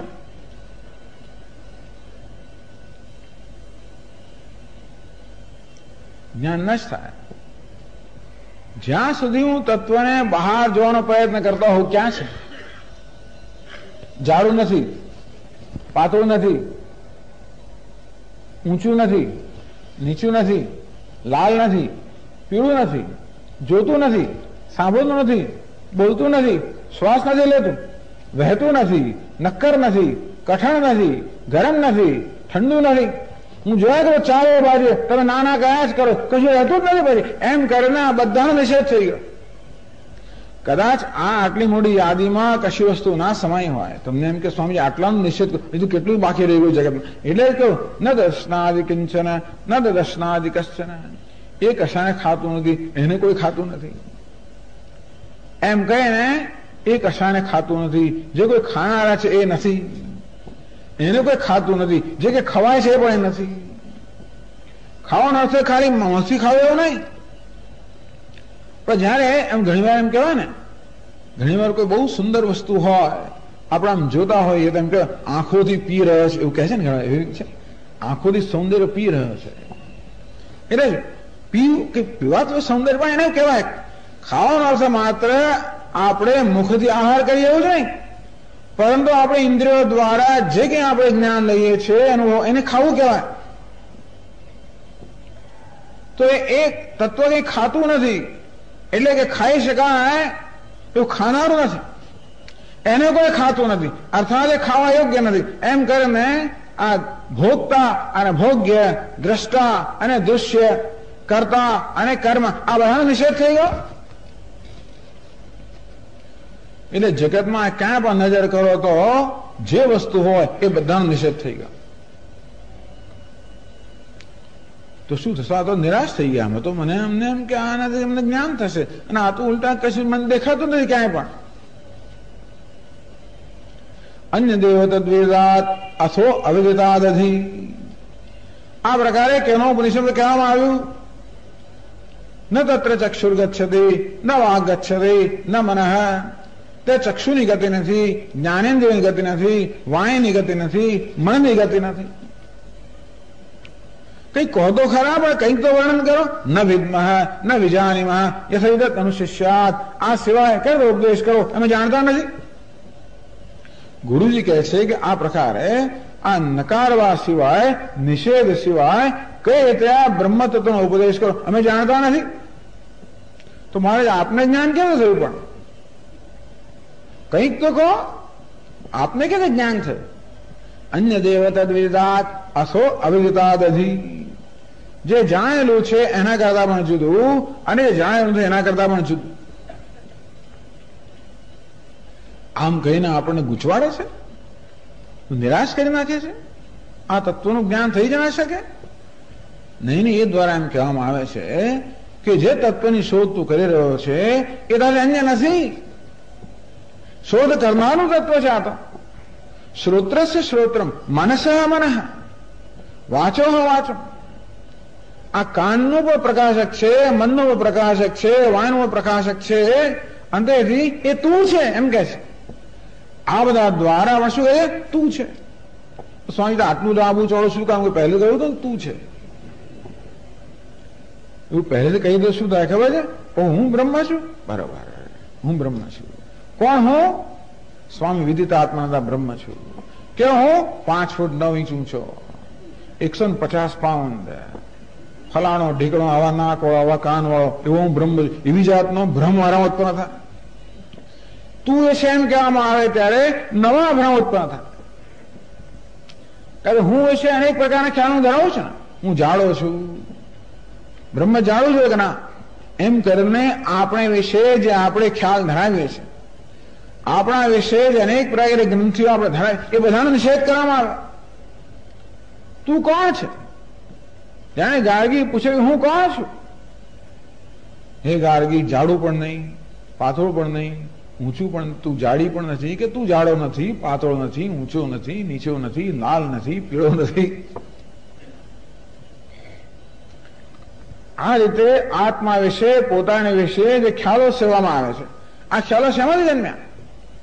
અનાત્માને આત્મા માની લેવાને કારણે, આ દેહને આત્મા માનવાને કારણે આપણામાં ખ્યાલ જમ્યો કે હું ઊંચો છું, નીચો છું, જાડો છું, પાતળો છું. બરાબર ને? રોજ જે ડાયટિંગ કરીએ છીએ, જમતી વખતે કકડાટ જ કકડાટ. નહીં ભાઈ, આને આ ઘી ના મૂકશો ભાઈ, નહીં મને આ નહીં જોઈએ, આ તો ના ખવાય. લાડુ ભાવે ખરો પણ ખવાય નહીં ભાઈ, આટલો ટુકડો આપો, આમ કર. શું કરવા? બસ કોલેસ્ટ્રોલ વધી જાય, કેલરી વધી જાય, વજન વધી જાય, ફલાણું થઈ જાય. એટલે ભલે ને વધતું, ના ના ના, મારું વજન ના વધવું છે. કેટલી ચિંતા. કેમ? આ શરીર હું છું, આ શરીર હું છું. આ શરીરમાં અહંભાવ હોવાને કારણે કેટલી બધી ઝંઝટ. રોજ જે અરીસામાં જોયા કરો, આ નાક આવું ભગવાને શું કામ બનાવ્યું છે? રોજ રોજ નાક જોઈને પાછું મને દુઃખ થાય, રોજ કાન જોઈને વળી પાછું દુઃખ થાય, રોજ માથું જોઈને દુઃખ થાય, રોજ જોઈને દુઃખ થાય કે અરે ભગવાન આવું શું કામ આપ્યું? પેલા જેવા કાન આપે તો કેવું સારું, પેલા જેવું નાક આપ્યું તો કેવું સારું, પેલા જેવી આંખો તો કેવું સારું. આપણે વર્ણન વાંચીએ ને કે સુંદરતા કોને કહેવાય, રૂપાળો કોને કહેવાય, એમાં આંખોનું વર્ણન. આપણી આંખ એવી નથી, નાકનું એવું નાક આપણું નથી, કાન આપણે એવા નથી, કશું આપણે એવું છે નહીં, રોટ કશું આપણે એવું નથી. દુઃખ. સ્થૂળ શરીરમાં અહંભાવ, સૂક્ષ્મ શરીર અહંભાવ. હું શું માનું છું? હું જોનારો છું, સાંભળનાર છું. ખરું ને? મારી આંખો છે, આંખો દ્વારા જોઉં છું, કાન દ્વારા સાંભળું છું, મન દ્વારા વિચારું છું. હું દ્રષ્ટા છું, શ્રોતા છું, મનતા છું, બુદ્ધિ દ્વારા જ્ઞાતા છું, વિજ્ઞાતા છું. આ દરેક ખ્યાલ દુઃખ આપનારો છે. જોનારને દુઃખ, સાંભળનાર જોવાનું દુઃખ. સ્વામીજી શું કરીએ? આ જોતાના તો કેવું થાય, દીકરા આવું કરે છે ને પેલા આમ કરે છે ને ફલાણું આવું કરે છે ને, જોવા શું કામ જીવતા રહ્યા, શું કામ આટલું લાંબુ જીવ્યા? જોવાનું દુઃખ, સાંભળવાનું દુઃખ. આ જો ને આ બધું સંભળાય સ્વામીજીઓ શું કરીએ? બધી વાતો કાને આવે છે, ન આવે તો બહુ સારું થાય, પણ શું કરીએ? અને ઘણા લોકો એવા હોય છે કે જે એમની નજરે આ બધું પડ્યા જ કરે, દુઃખ આપેલી વસ્તુ નજરે પડ્યા જ કરે, દુઃખ આપેલી વસ્તુને સંભળાયા જ કરે. ઘણા લોકો એવા છે કે અમને કશું દેખાય જ નહીં, કોઈ નજરમાં જ ના આવે. એ તો એ લોકો જે હોય તો ખરા, પણ આ બધાથી મુક્ત રહેતા હોય છે. એ આવું છે? સમજ સાંભળ્યું? મને તો ખબર નથી ભાઈ. આ જોયો? મેં તો કઈ ના જોયું. આમ આપણે એમને કહીએ કે આ બબુ ચક્ષુ કહેવાય, એક રીતે એ સુખી છે ને. આમ એટલે એક જોવા જઈએ તો આ લોકો સુખી છે, એમને કઈ નજરમાં આવતું નથી, કઈ કઈ એમનું ધ્યાન બીજા જવા છે. ટૂંકમાં આ કશું આજુબાજુ આમ જુએ તો કઈ દેખાય નહીં, એમને સંભળાય નહીં, ધ્યાનમાં આવે જ નહીં. એ એકદમ સીધે સીધું તમારે દેખાતું ખબર જ નથી પડતી. ભાઈ મને ખબર ના પડી, અંતેથી બીજાને ભલે દુઃખ થતું હોય કે આને ખબર નહીં પડતી, પણ એને તો દુઃખ થતું નથી.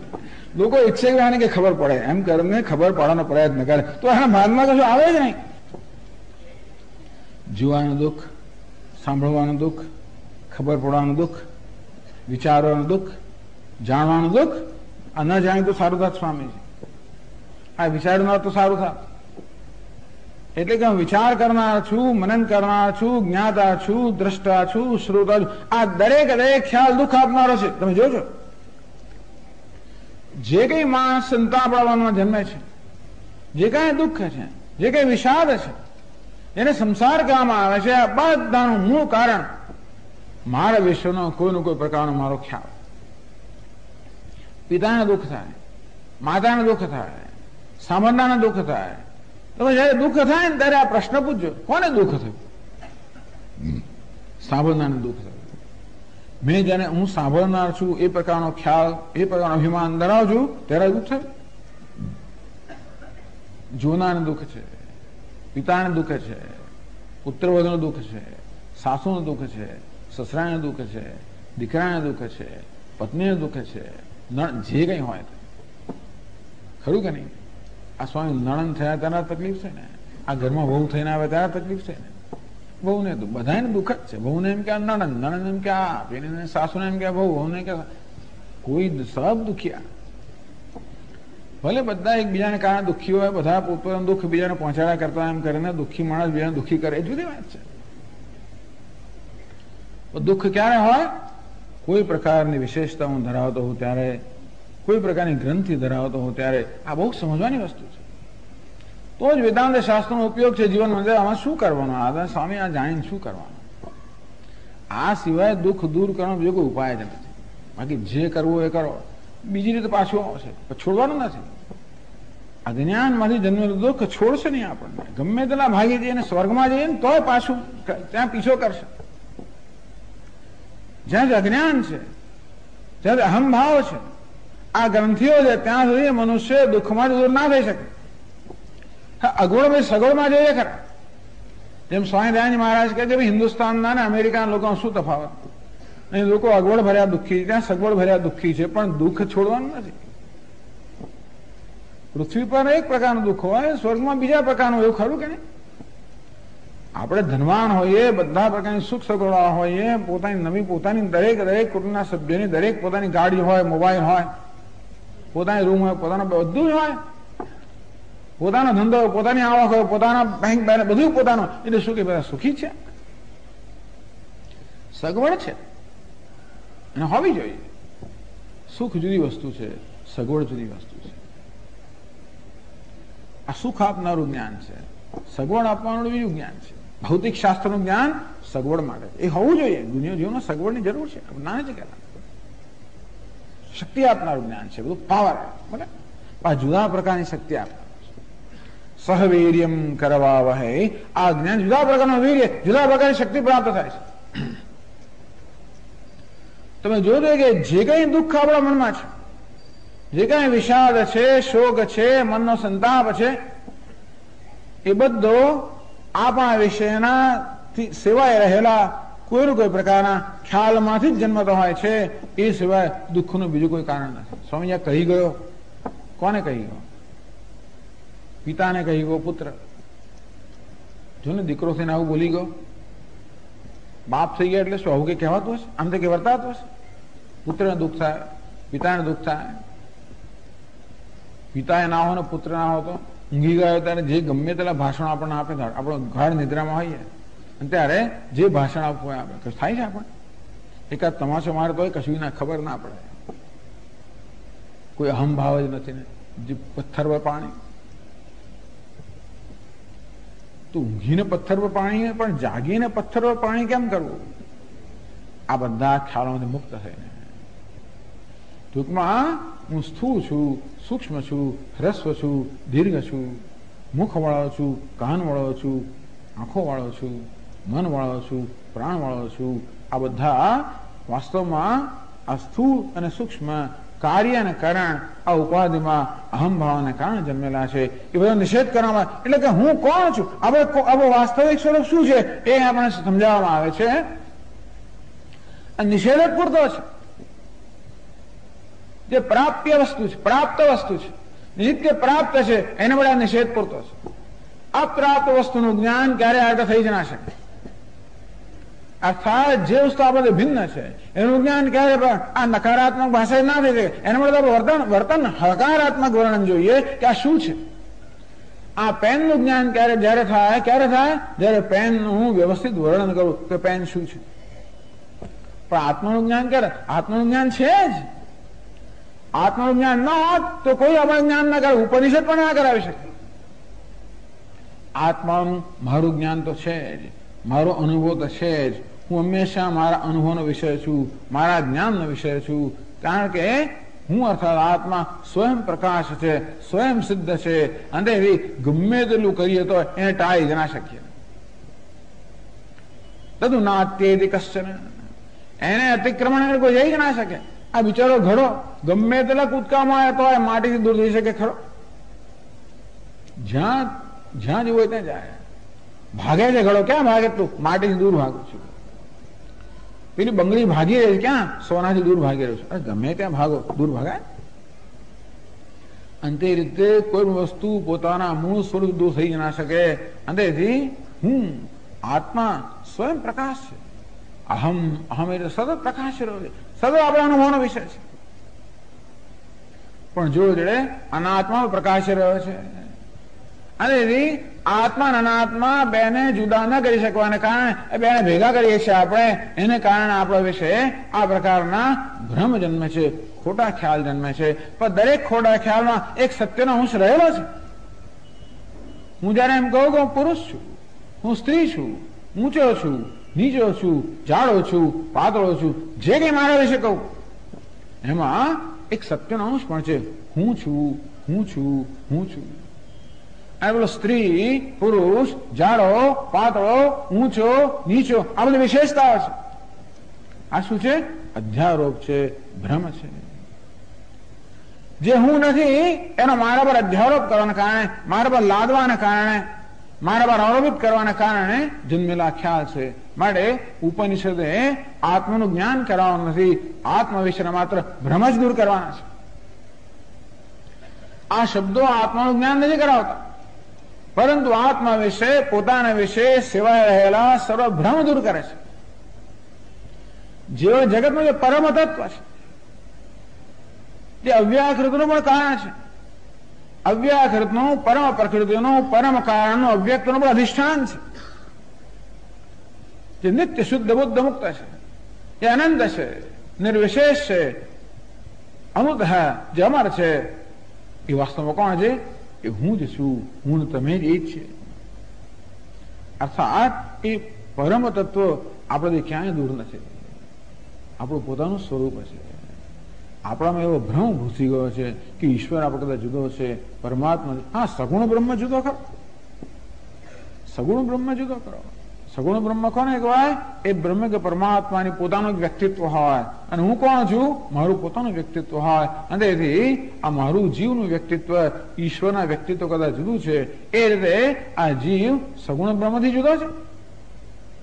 હું જે વ્યક્તિ છું, ઈશ્વર જે વ્યક્તિ છે, આ વ્યક્તિત્વ કાઢી લઈએ, આ વેશ કાઢી લઈએ. ઈશ જીવયો વેશધિભિદા સત સ્વભાવતો વસ્તુ કેવલમ. રમણ મહર્ષિ કહે ઉપદેશ સારમાં, ઈશ જીવયો વેશધિભિદા. આ ઈશ્વર અને જીવ વચ્ચે જે ભેદભાવ, અલગપણું જે આપણે ચાલી રહ્યું છે, એ વેશને કારણે છે. વેશમાં, ઉપાધિમાં, વ્યક્તિત્વમાં અહમ ભાવને કારણે છે. સત સ્વભાવત હૈ. વાસ્તવમાં આપણે આપણો સત્ય સ્વભાવ જોઈએ તો એક જ તત્વ છે. અર્થાત હું જે વ્યક્તિ છું, પુરુષ છું, એ જ પુરુષ ઈશ્વર છે. સયશ્ચાયમ પુરુષે યશ્ચાસા, સયશ્ચાયમ પુરુષે યશ્ચાસાવાદિત્ય સ એક હૈ. આ પુરુષમાં, વ્યક્તિમાં જે ચેતન રહેલો છે અને સમષ્ટિમાં જે ચેતન રહેલો છે, એક જ છે. એમના માનવું કે આ અત્યંત અલ્પ વ્યક્તિત્વમાં રહેલો ચેતન અલ્પ છે, તો નહીં, અલ્પ વ્યક્તિત્વ પણ અનંત ચેતન રહેલો છે. અને મહાન વ્યક્તિત્વ પણ એ જ અનંત ચેતન રહેલો છે. જેવી રીતે પેલો 25 વોટનો બલ્બ હોય, એમાં પણ એ જ વીજળી રહેલી છે, અને 1000 વોટના બલ્બમાં પણ એ જ વીજળી રહેલી છે. વીજળીમાં કોઈ તફાવત નહીં. તે રીતે હું જે પુરુષ છું, અર્થાત જે ચૈતન્ય છું, આત્મા છું, વાસ્તવમાં એ જ ઈશ્વરનો આત્મા અને મારો આત્મા એક જ છે. અને તે દ્રષ્ટિએ ઈશ્વરને હું કોઈ એકબીજાથી જુદા નથી. એ આત્મ તત્વ, એ પરમ તત્વ મારો આત્મા છે, સતત પ્રકાશ રહ્યો છે, સતત મારા અનુભવનો વિષય છે. પણ એના વિશે અનેક પ્રકારના ભ્રમ સેવાઈ રહ્યા છે. ભ્રમ કોને માટે હોય? જે અનુભવનો વિષય એના માટે ભ્રમ હોય. જે જોયું નથી એનો અનુભવ, એનો ભ્રમ ના હોય. ખરું ને? આપણે અંધકારમાં, મંદ અંધકારમાં ચાલતા હોઈએ અને તે દોરડું પડ્યું હોય તો આપણે ભ્રમ જન્મે સાપ છે. જો ગાઢ અંધકાર હોય અને દોરડું નજરે જ ના પડ્યો તો ભ્રમ ના થયો. જો દિવસ ધોળા પ્રકાશ હોત અને દોરડું બરાબર નજરે પડે તો પણ આપણને ભ્રમ ના હોત. દોરડાનો અનુભવ છે, પરંતુ આપણને એનું વાસ્તવિક જ્ઞાન ત્યારે ભ્રમ જન્મે. અંતે રીતે આત્મા સદા અનુભવનો વિષય છે, પરંતુ અજ્ઞાન રૂપી દોષને કારણે, જેમ પેલા મન અંધકાર રૂપી દોષને કારણે આ દોરડા વિશે ભ્રમ સેવાય છે કે આ સાપ છે. અંતે રીતે અજ્ઞાન રૂપી દોષને કારણે આત્મા વિશે આવા ભ્રમ સેવાય છે કે હું મનુષ્ય છું, હું આવો છું, તેવો છું. આ વાક્યની અંદર ઉપનિષદ એ બધા પ્રકારના વિશેષતાઓનો, ભ્રમનો નિષેધ કરે છે. આ રીતે નિષેધાત્મક રીતે આપણને બોધ ક્યારે કરે છે કે એ તત્વ નિત્ય પ્રાપ્ત હોય તો. જેના વિશે ભ્રમ સેવાઈ રહ્યા છે એના ભ્રમનો નિષેધ કરવા દ્વારા ઉપનિષદ આપણને આપણા પોતાના સ્વરૂપનો બોધ આપી રહ્યો છે. આપણું પોતાનું જે સ્વરૂપ છે એ જ વાસ્તવમાં આ જગતનો આત્મા છે. જે હું છું એ જગતનો આત્મા છે, એક છે, અદ્વિતીય છે. આ હું સિવાય અન્ય કઈ નથી. એકમેવા અદ્વિતીયમ એતત કેન કમ વિશિષ્યતે. આ પરમાત્મા એક છે, અદ્વિતીય છે, અર્થાત પરમાત્મા સિવાય હું સિવાય કઈ જ નથી. એનું શું વિશેષણ આપી શકાય? કોઈ વિશેષણ ન અપાય, પરંતુ કોઈ વિશેષણની જરૂર પણ નથી. તદદર્શનાદિ કિંચન ન તદર્શનાદિ કશ્ચન. એને કોઈ ખાનારું નથી, એ ખાનારું નથી, એ ભોગતા પણ નથી, ભોગ્ય પણ નથી, દ્રષ્ટા પણ નથી, દૃશ્ય પણ નથી, કર્તા પણ નથી, કર્મ પણ નથી. આ બંનેનું અધિષ્ઠાન છે. દ્રષ્ટા અને દૃશ્ય એ બે જેમાંથી ઉદ્ભવ્યા છે. જેમ સમુદ્રના જળની અંદર તરંગો હોય તેવી રીતે આ બે તરંગો છે. એક દ્રષ્ટારૂપી તરંગ, બીજો દૃશ્યરૂપી તરંગ. એક ભોગતારૂપી તરંગ, બીજો ભોગ્યરૂપી તરંગ. એક કર્તારૂપી તરંગ, બીજો કર્મરૂપી તરંગ. આ જે દ્વૈત છે, એ દ્વૈતનો ઉદ્ભવ થયો હોય એ તત્વ, આ કર્તૃત્વ અને કર્મત્વ, ભોક્તૃત્વ અને ભોગ્યત્વ, આ બધા કઈ વિશેષતાથી પર નિર્વિશેષ, સદા પોતાના મહિમામાં પ્રતિષ્ઠિત, સદા અનંત, નિત્ય પ્રાપ્ત, નિત્ય મુક્ત હે ગાર્ગી, એ વાસ્તવમાં એ પરમાત્મા છે, એ જ તારો આત્મા છે, એ જ તત્વ છે. આ પ્રકારે ઉપદેશ કરવામાં આવ્યો. પણ હજી જ્ઞાન ન થયું હોય તો હજી બહાર જ ફાંફા મારતા હોય. આ પ્રકાર નિષેધ દ્વારા ઉપનિષદ આપણને બહાર ફાંફા મારવાનું બંધ કરવાનું કહે છે કે બહાર જવાનું છોડી દો. અંદર નહીં, અંદર પણ નહીં, એને બહાર પણ નથી, અંદર પણ નથી, હું પણ છું. એટલે બહાર અંદર આ બધા પ્રકારના ખ્યાલથી મુક્ત, માત્ર જે છે એને જુઓ. જે તું છે તારે કઈ બનવાનું નથી, કઈ પામવાનું નથી, કઈ મેળવવાનું નથી. જે તું છે તે જ પૂર્ણ છે, તું જ અનંત છે, તું જ સર્વ છે. આ પ્રકારે આત્મતયા જાણ્યું હતો કોઈ પ્રકારનો સંશય રહે નહીં. પરંતુ આ પ્રકારનો ઉપદેશ કરવા છતાં એવી જાતનો હજી જિજ્ઞાસુને જ્ઞાન ન થયું તો મારી વાત થઈ રહી છે. હજી બહાર ફાંફા મારતો હોય તો કે અરે એ સ્થૂળ પણ નથી, સૂક્ષ્મ પણ નથી, આ પણ નથી, પેલું પણ નથી, તો કશું રહ્યું જ નહીં. આપ કશે પ્રકારનું તત્વ છે જ નહીં એમ કે કદાચ. કારણ કે હંમેશા આપણે છે એવું કોને કહેવાય? જે આપણા અનુભવનો વિષય હોય, જે જોઈ શકાય, સાંભળી શકાય કે વિશેષતા ધરાવનારો, એ જ છે એવું આપણે કહેતા હોઈએ. બધા પ્રકારની વિશેષતાનો નિષેધ થયો અંતેથી કદાચ એવો ખ્યાલ કોઈને આવે કે આપ જેનું વર્ણન કરી રહ્યા છો એ તત્વ છે જ નહીં, એ છે એની ખાતરી છે, એનો પુરાવો છે. આપ તો નથી નથી નથી એમ કહીને બધા વિશેષતાનો નિષેધ કરી રહ્યા છો, તો પછી આ તત્વ છે એની ખાતરી કેમ કરવી? આપણને જ્ઞાન ક્યારે થાય? પેલા છે એવું સ્વીકારીએ ત્યારે ને. પરમાત્મા છે, ઈશ્વર છે, આત્મા છે, એવું પહેલા આપણે સ્વીકારીએ, એ પ્રકારનો આપણને ખાતરી થાય, ત્યાર પછી એ કેવો છે એનું જ્ઞાન થાય.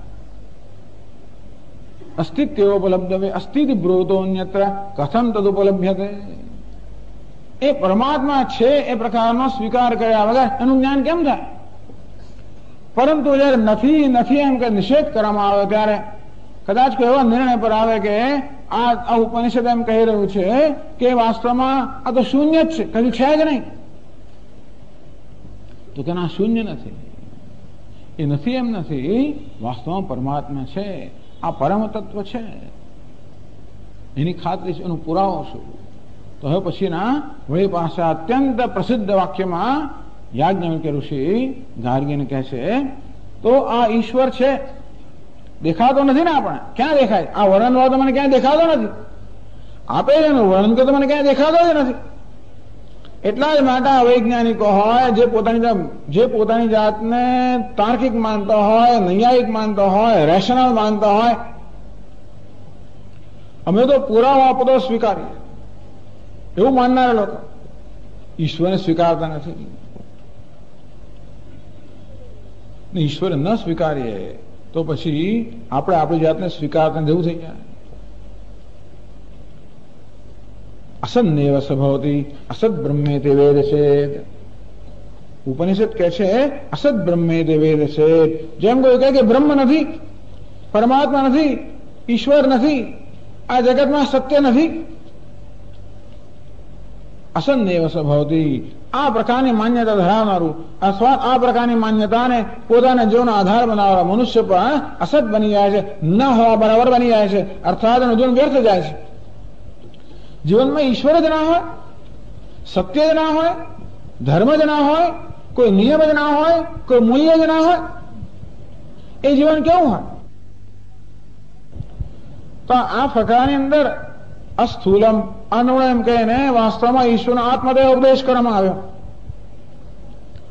ઉત્તમ અધિકારીને, જે ઉત્તમ અધિકારી છે, અર્થાત જે બધું છોડવા તૈયાર છે, કોઈ શું પકડી રાખવાની જરૂર છે નથી, જે કોઈ પ્રકારની ગ્રંથિઓ અર્થાત કોઈ પ્રકારના ખ્યાલમાંથી સલામતી શોધતો નથી, પણ જે માત્ર સત્યની શોધમાં છે, તેથી જે ના હોય છોડવાની તૈયારી છે, એટલો વૈરાગ્ય છે, એટલે અસંગતા છે. એવા અત્યંત વિરક્ત પુરુષને આ ઉપદેશ કરવામાં આવે, એને જરૂર જ્ઞાન થાય કે પરમાત્મા તો વાસ્તવ અમારો આત્મા જ છે. કોઈ એવો વૈરાગ્ય જન્મ નથી, એવી તૈયારી જન્મ બધું છોડે, બધું છોડી દેવાનું. મારું પુરુષ પણ છોડી દઉં, સ્ત્રી પણ છોડી દઉં, પિતા પણ છોડી દઉં, માતા પણ છોડી દઉં, ધનવાન પણ છોડી દઉં, ફલાણા બધા પણ છોડી દેવું. એમાંથી તો મને સલામતી મળે, એમાંથી તો એ વગર તો હું શું થઈ જાઉં, એ વગર તો મારું અસ્તિત્વ રહે જ નહીં, એ વગર તો મને શું થઈ જાય? બેંક બેલેન્સ પણ નહીં, મારી પદવી પણ નહીં, આ નહીં, કશું નહીં, હું તો એકલો અટલો નિરાધાર બની જાઉં. અર્થાત જે માત્ર આ બધી વસ્તુમાંથી સલામતી શોધતું હોય, જે માણસો પોતાના ખ્યાલની સલામતી શોધતા હોય, પોતાની માન્યતાની સલામતી શોધતા હોય, એ માણસો માન્યતા છોડવા તૈયાર ના થાય. ના, અમારો ભગવાન તો પેલા ધામમાં ત્યાં છે, બધા કરતા ઉપર, બસ એ પ્રકારની માન્યતામાં હું સલામતી માનતો હોઉં કે બધું સલામત છું, એ છોડવા તૈયાર ના થયો. અને તેથી ઉત્તમ અધિકારનો ઉપદેશ કરવામાં આવે, પણ એવી ઉત્તમતા એને પ્રાપ્ત કરે, એવી એ પ્રકારની અસંગતા એને પ્રાપ્ત, અસંગ શસ્ત્રેણ દ્રઢેન છિત્વા અશ્વત્થમેનમ સુરૂઢમૂલમ અસંગ શસ્ત્રેણ દૃઢેન છિત્વા. આ સંસાર, આ અહંકાર એવો દ્રઢ થઈ ગયેલો છે.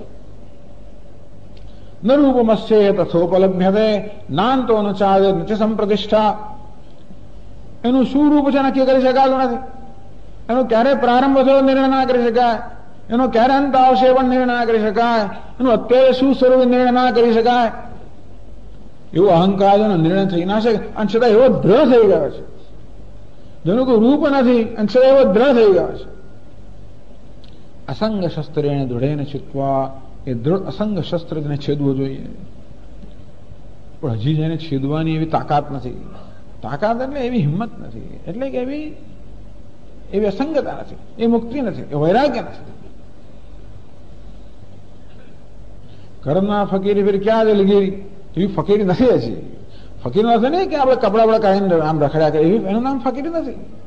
એ કરો તો વાંધો નહીં, પણ નહીં, ફકીર તો અંદરની વસ્તુ છે ને, જેને કોઈ વસ્તુ પકડી રાખવાની જરૂર નથી, જે ક્યાંય સલામતી શોધતો નથી. એવી ઉત્તમ અધિકારી છે, એના માટે પેલો ઉપદેશ પૂરતો છે. એવું નથી એનો આપણે, પણ એવું જે ના હોય એના માટે કઈ ઉપાય ખરો કે જરૂર છે? શાસ્ત્રો બધા માટે ઉપાય બતાવે છે. ઈશ્વર છું એ જ્ઞાન મળે તૈયાર નથી, એના માટે ઈશ્વર છે એ જ્ઞાન હોવું જોઈએ. તો ઈશ્વર છે એ પ્રકારનો આપણા મનમાં નિશ્ચય કેમ જન્મે? આપણામાં શાસ્ત્રના વચનમાં શ્રદ્ધા હોય, શ્રદ્ધા તો હોવી જોઈએ. એ જેનામાં નથી એના માટે બહુ મુશ્કેલ છે. અજ્ઞશ્ચ અશ્રદ્ધાનશ્ચ સંશયાત્મા વિનશ્યતિ. અજ્ઞાની પણ છે, શ્રદ્ધાએ નથી, અને બધા વિશે સંશય જ કરે છે.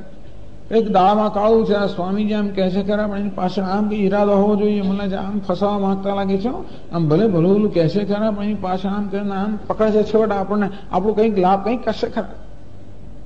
બધી જગ્યાએ વહેમનો કોઈ ઓસડ જ નથી, બધી જગ્યાએ સંશય આત્મા વિનશ્યતિ. બહુ સંશય જેનામાં હોય એને તો પછી આપણે કંઈ ના કરી શકીએ.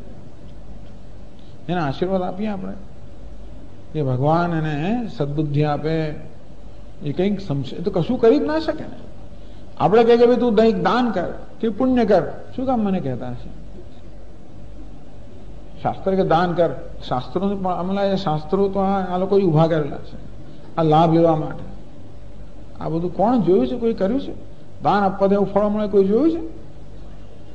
સ્વર્ગ નામની વસ્તુ છે, પુણ્ય નામની વસ્તુ છે, પાપ નામની વસ્તુ છે? આ તો આ લોકો ઉભી કરેલી વસ્તુ છે. કોણે કરે? ટૂંકમાં આપણે એને પકડી જ ના શકીએ, પકડમાં આવે જ નહીં તો પછી આપણે ભગવાનને સોંપી દઈએ કે ભગવાન એનું કામ કરશે. ભગવાન તો ખાઈ ખબું છે ને પડેલો છે બધાની પાછળ. અંતે એથી ગમે તેમ કઈ છોડવાનું નથી. જો બોધ નહીં લે તો બોધ આપીને જ છોડશે. અત્યારે આ બોધ નહીં તો બીજે કઈ એમ કરી કરીને આવવું પડશે અહીંયા. આજે નહીં તો આવતીકાલે. ભલે અત્યારે એમ લાગે કે આ તો બધું કઈ વાત નહીં, ક્યારેક તો આના વગર છૂટકો નથી. કદાચ 5, 25, 50 જન્મ લેવા પડશે. ઘણા ખત્તા ઘણું બધું જે કરવું એ કરવું પડશે. ભગવાન તો ખાઈ પીને પાછળ પડેલો જ છે. તેથી બધાને સંશયમાંથી શ્રદ્ધા જગાડે, શ્રદ્ધામાંથી પછી વિશ્વાસ જગાડે, એમાંથી પછી જ્ઞાન જગાડે. એમ કે એવી યોજના છે ખરી. તો હવે પછી જે ઉપદેશ કરવામાં આવે છે એ શ્રદ્ધાઓનો ઉપદેશ કરવામાં આવે. શ્રદ્ધા વગરના નહીં. જેને શ્રદ્ધા જ નથી કોણે કહ્યું? શા પરથી કહો છો? એવું જ પૂછપૂછ કરે, બતાવો, પુરવાર કરો, એવું જ કે કરે તો કે ભાઈ ચાલ મારું કામ નહીં.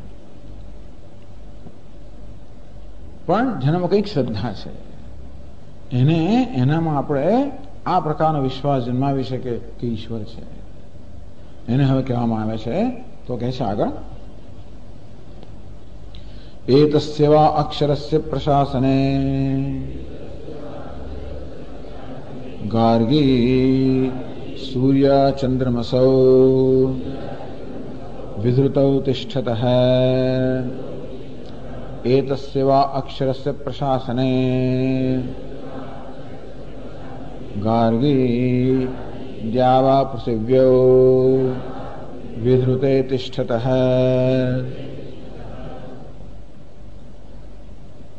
लोगों तो હવે સ્વામી અત્યારે નવું શરૂ કરે પાછા ચિંતા થઈ ઘણા લોકોને. અને મારી સામે ઘડિયાળ છે એટલે બહુ ચિંતા કરવાની જરૂર નથી. તમને ભૂખ લાગે મને ભૂખ લાગતી જ હોય છે અને તમારે મારે પણ જવું જ હોય છે. બહુ ચિંતા ના કરો. થોડી ઘણી તો થોડી ઘણી નિરાંત કે અવકાશ તો આવવું જ જોઈએ ને. કે મિનિટે મિનિટનો હિસાબ ઓછો અહીંયા આગળ એવું તો ના જોઈએ. ઘણા મહાત્માઓ સ્વામી એવા હોય છે કે આમ 1 કલાકનું પ્રવચન 59 મિનિટ તેને પૂરું કરે. 6:30 નો પ્રવચન 6:29 આવી જ ગયા હોય. 8 વાગે પૂરા થાય એટલે 7:59 વચપડાનું એવું થાય. બરાબર છે, એમને હું નમસ્કાર કરું છું. પરંતુ એટલું બધું ટાઈટમાં ટાઈટ બંધન રાખવું એવી શું જરૂર? પણ શું રહી ગયું છે? 8 ને 1 મિનિટ ના રહે સ્વામી, પણ શું વાંધો છે? શું બગડી ગયું છે? કોણ રહી ગયું છે? સ્વામી બસ જશે બીજી બસ આવશે, પેલું જશે બીજું આવશે, ઘોડા થોડા મોડા પહોંચશો. શું આટલી મોટી એમ શું છે? આટલી ઉતાવળ શાની છે? ક્યારે શું થાય? થોડા દિવસ તો એવા કાઢો છે ને વર્ષની અંદર ત્યારે થોડીક નિરાત લઈને આપણે આવીએ એટલે ગણતરી કર્યા જ કરવાની હોય કે આમાં 8 જ વાગે આમ થાય ને પછી તો રોજ ગયા જ કરીએ છીએ ને. એટલે એવી ચિંતા ના કરશો કે સ્વામી 9 વગાડી દે છે કે 8:30 વગાડે, નહીં વગાડી દે. છતાં પણ આ બીજા તબક્કાનો ઉપદેશ છે. હે ગાર્ગી, એતસ્યવા અક્ષરસ્ય પ્રશાસને સૂર્ય ચંદ્રમસૌ વિધૃતૌ તિષ્ઠતઃ. તો હવે યાદ ન કે ઋષિ ગાર્ગી એટલે આપણને સમજાવે છે કે આ પરમાત્મા છે, ઈશ્વર છે. એ છે પણ જો કે સગુણ બ્રહ્મના હવે તટસ્થ લક્ષણ વેદાંતની ભાષામાં કહીએ તો આગળના ફકરામાં સ્વરૂપ લક્ષણ પરમાત્મા શું છે એનું વર્ણન થયું. હવે આડકતરી રીતે વર્ણન કરે છે. એને શાસ્ત્રમાં તટસ્થ લક્ષણ કહે છે. સીધે સીધું વર્ણન નથી કરતા. સ્વામી કેવા છે?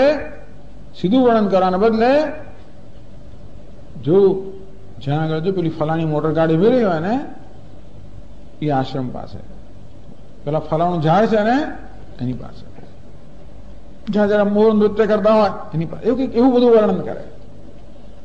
કંઈક સ્વામીજીને આપણે ન દેખાતા હોય તો પેલા મોર તો દેખાય, પેલું ઝાડ તો દેખાય, પેલી ગાડી પણ દેખાય, એ રીતે આપણે ત્યાં પહોંચીએ પછી દર્શન થાય આપણને. પહેલા પહોંચવું તો પડે ને. પેલો અહીં જ ફાંફા માર કરતો હોય તો પછી પેલું વર્ણન કરે તોય પણ પેલી બાજુ જોતો હોય તો દર્શન થાય જ નહીં. એટલે સ્વરૂપ લક્ષણ કોને કામ લાગે? જે ત્યાં પહોંચેલો છે એના માટે. પણ દૂર જ ફાંફા માર થલતેજથી 2 કિલોમીટર દૂર હોય એને પછી ફાંફા મારતો તો એને પહેલા થલતેજ કેમ પહોંચાડો? તટસ્થ લક્ષણ. તે વિશ્વની પાસે કેમ પહોંચાડો? પહોંચ્યા પછી ઈશ્વર કેવો છે એને બરાબર જોઈ શકે.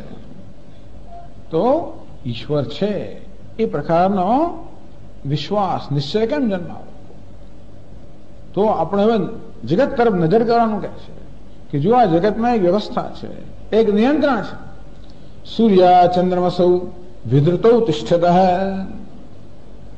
એતસ્ય અક્ષરસ્ય પ્રશાસને. હે ગાર્ગી, અક્ષર અર્થાત અવિનાશી પરમાત્મા જેના પ્રશાસનમાં, એના શાસનમાં, એની આજ્ઞાથી આ કેવો શાસક છે. અહીંયા ભગવાનને શાસક એટલે કે સગુણ બ્રહ્મ છે શાસક. તો અહીંયા ભગવાનનું શાસકના રૂપમાં વર્ણન કરવામાં આવ્યું. એટલે ભગવાન જયારે શાસનનો વેશ પહેરે છે, ભલે વાસ્તવમાં નિર્વિશેષ છે, પણ શાસક વિશેષતા ધારણ કરે આપણે શાસક કહીએ. એમના માનો કે આ સગુણ બ્રહ્મ જુદું, નિર્ગુણ બ્રહ્મ જુદું, એવું નહીં. નિર્ગુણ બ્રહ્મ જયારે માયાનો વેશ પહેરે તો આપણે સગુણ બ્રહ્મ કહીએ. તો નિર્ગુણ બ્રહ્મનું પણ આડકતરું વર્ણન છે. પેલા શાસક પાસે પહોંચીએ પછી શાસક થી પર છે એના દર્શન કરી શકીએ. એના ભગવાનને શાસક રૂપે જાણીએ, સગુણ રૂપે જાણીએ, સવિશેષ રૂપે જાણીએ અને પછી એ દ્વારા એનું નિર્ગુણ કે નિર્વિશેષ સ્વરૂપનું જ્ઞાન થાય. હે ગાર્ગી, આ અક્ષર અર્થાત અવિનાશી પરમાત્માના શાસનમાં સૂર્ય ચંદ્રમસૌ વિધૃતો તિષ્ઠતઃ. જો તો ખરા આ સૂર્ય અને ચંદ્રમાં પોતાના સ્થાને બરોબર ધારણ કરાયેલા છે. સૂર્યના આ સ્થાને મૂકવામાં આવ્યો છે, ચંદ્રના પેલા સ્થાને મૂકવામાં આવ્યો છે. આ સૂર્ય શું છે? દીવો છે ને. ચંદ્ર પણ દીવો છે, બે દીવાઓ છે. સૂર્ય શું કરે છે? સૂર્યને કામ સોંપવામાં આવ્યું. અત્યારે પેલા દીવા ક્યાં ત્યાં મૂકેલા છે કે એમને ત્યાં આવી ગયા? પેલા દીવાઓ જે છે ને એનું શું કામ છે? સ્વામીજીના મોહને બરોબર પ્રકાશિત કરો.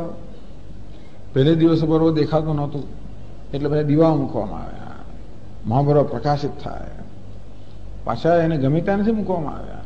મારા માથા પર મૂક્યા હોત તો કઈ ફેર ના પડો, ઉપર મૂક્યા હોત તો પણ ના ચાલે, પાછળ મૂક્યા હોત તો પણ મોહ પ્રકાશિત ના થાય. એને ક્યાં મૂકવા? એવી જગ્યાએ મૂકવામાં આવ્યા જેથી એનું કાર્ય બરોબર થાય. અર્થાત જે હેતુથી એ દીવાનું સર્જન થયું છે એ હેતુ ત્યારે સિદ્ધ થાય જ્યારે એને યોગ્ય સ્થાને મૂકવામાં આવે.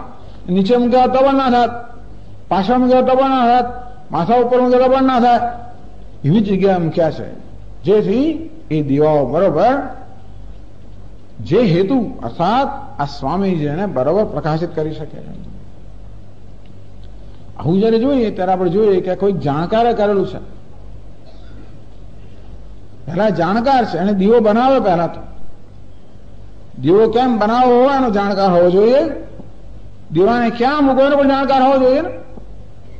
દીવો બનાવ્યા પછી પણ યોગ્ય જગ્યાએ ના મૂકે તો પણ કામ ના થાય. તેથી આ સૂર્ય પણ દીવો છે. એવી જગ્યાએ મૂક્યો છે કે દિવસ દરમિયાન સમગ્ર જગતને પ્રકાશિત કરે. એ નીચે મૂક્યો તો પણ ના ચાલ્યું હોત, આડો મૂક્યો તો પણ બરોબર મૂક્યો છે એના સ્થાને, જેથી એ પોતાના સ્થાને રહીને સમગ્ર જગતને પ્રકાશિત કરે છે. અર્થાત આ દીવો બનાવનાર કોઈ છે અને જો એને ત્યાં મૂકનાર પણ કોઈ છે. એટલું જ નહીં પણ આ સૂર્ય કોઈ સામાન્ય તત્વ નથી, બહુ શક્તિશાળી છે. આખી દુનિયાને હલાવનારો છે.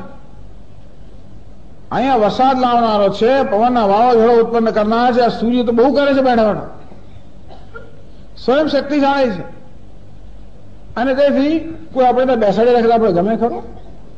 આપણને જ કોઈ કે બસ બેસરો અહીંયા આગળ, બસ જોયા કરો, ધ્યાન રાખો, અહીં જ બેસીને ધ્યાન રાખો, આપણે ગમે નહીં.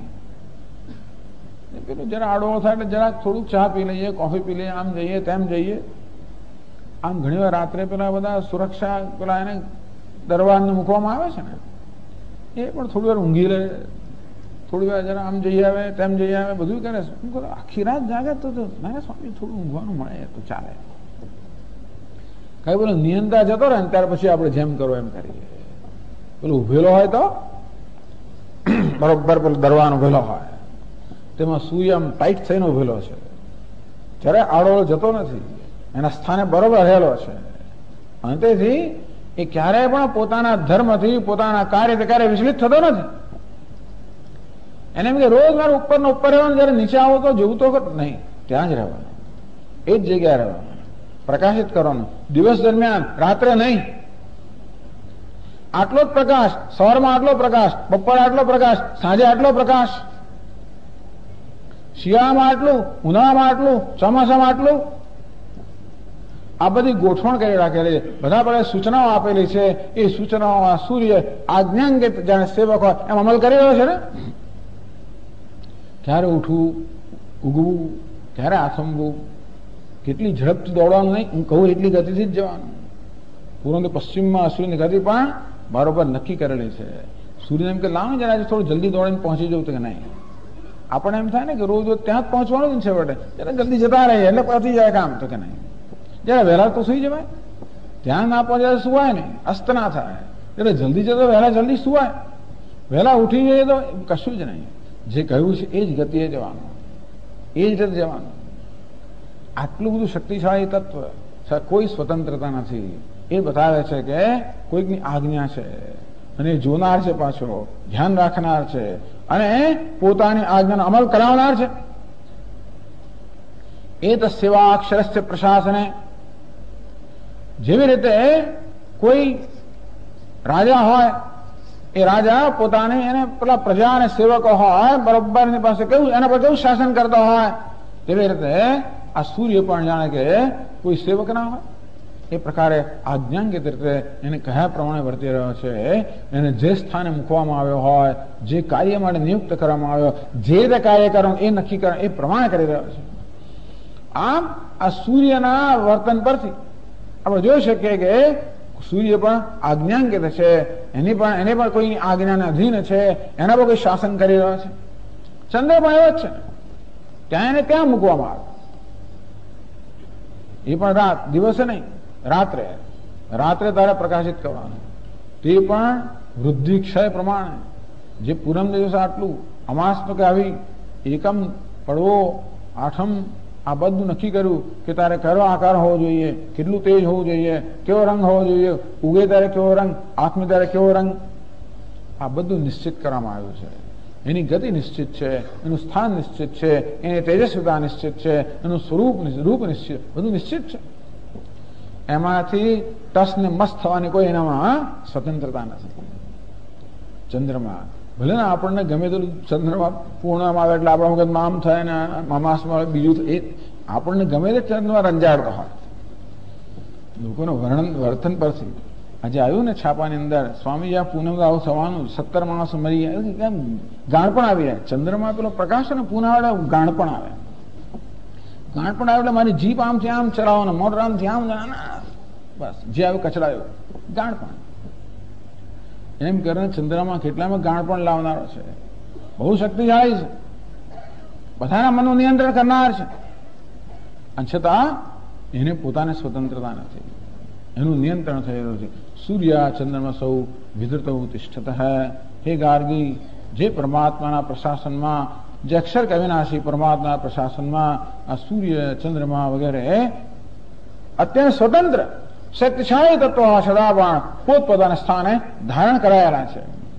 એમને સ્થાનથી અન્યત્ર હોવાની સ્વતંત્રતા નથી, એમને સોંપાયેલા કામ અન્ય કામ કરવાની સ્વતંત્રતા નથી, અને એમને સોંપાયેલા જે ક્રિયાઓ છે, પ્રક્રિયા છે, એથી પણ વિરુદ્ધ કે અન્ય કરવાની કોઈ સ્વતંત્રતા નથી.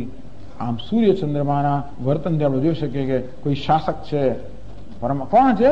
એ જ અક્ષર અવિનાશી પરમાત્મા. એમ કરીને આ જગતમાં બધા તત્વોના વર્તન દ્વારા આપણને પુરાવો આપે છે કે ઈશ્વર છે. આપણે આગળની ચર્ચા કરીશું કાલે. ઓમ પૂર્ણમદ પૂર્ણમિદમ પૂર્ણાત પૂર્ણમુદચ્યતે पूर्णस्य पूर्णमादाय पूर्णमेवावशिष्यते। ॐ शान्ति शान्ति शान्तिः। शङ्करं शङ्कराचार्यं केशवं बादरायणं सूत्रभाष्यकृतौ वन्दे भगवन्तौ पुनः पुनः। ईश्वरो गुरुरात्मेति मूर्तिभेदविभागिने व्योमवद्व्याप्तदेहाय दक्षिणामूर्तये नमः। ॐ शान्ति शान्ति शान्तिः। हरि ओम। श्री गुरुभ्यो नमः। हरि ओम।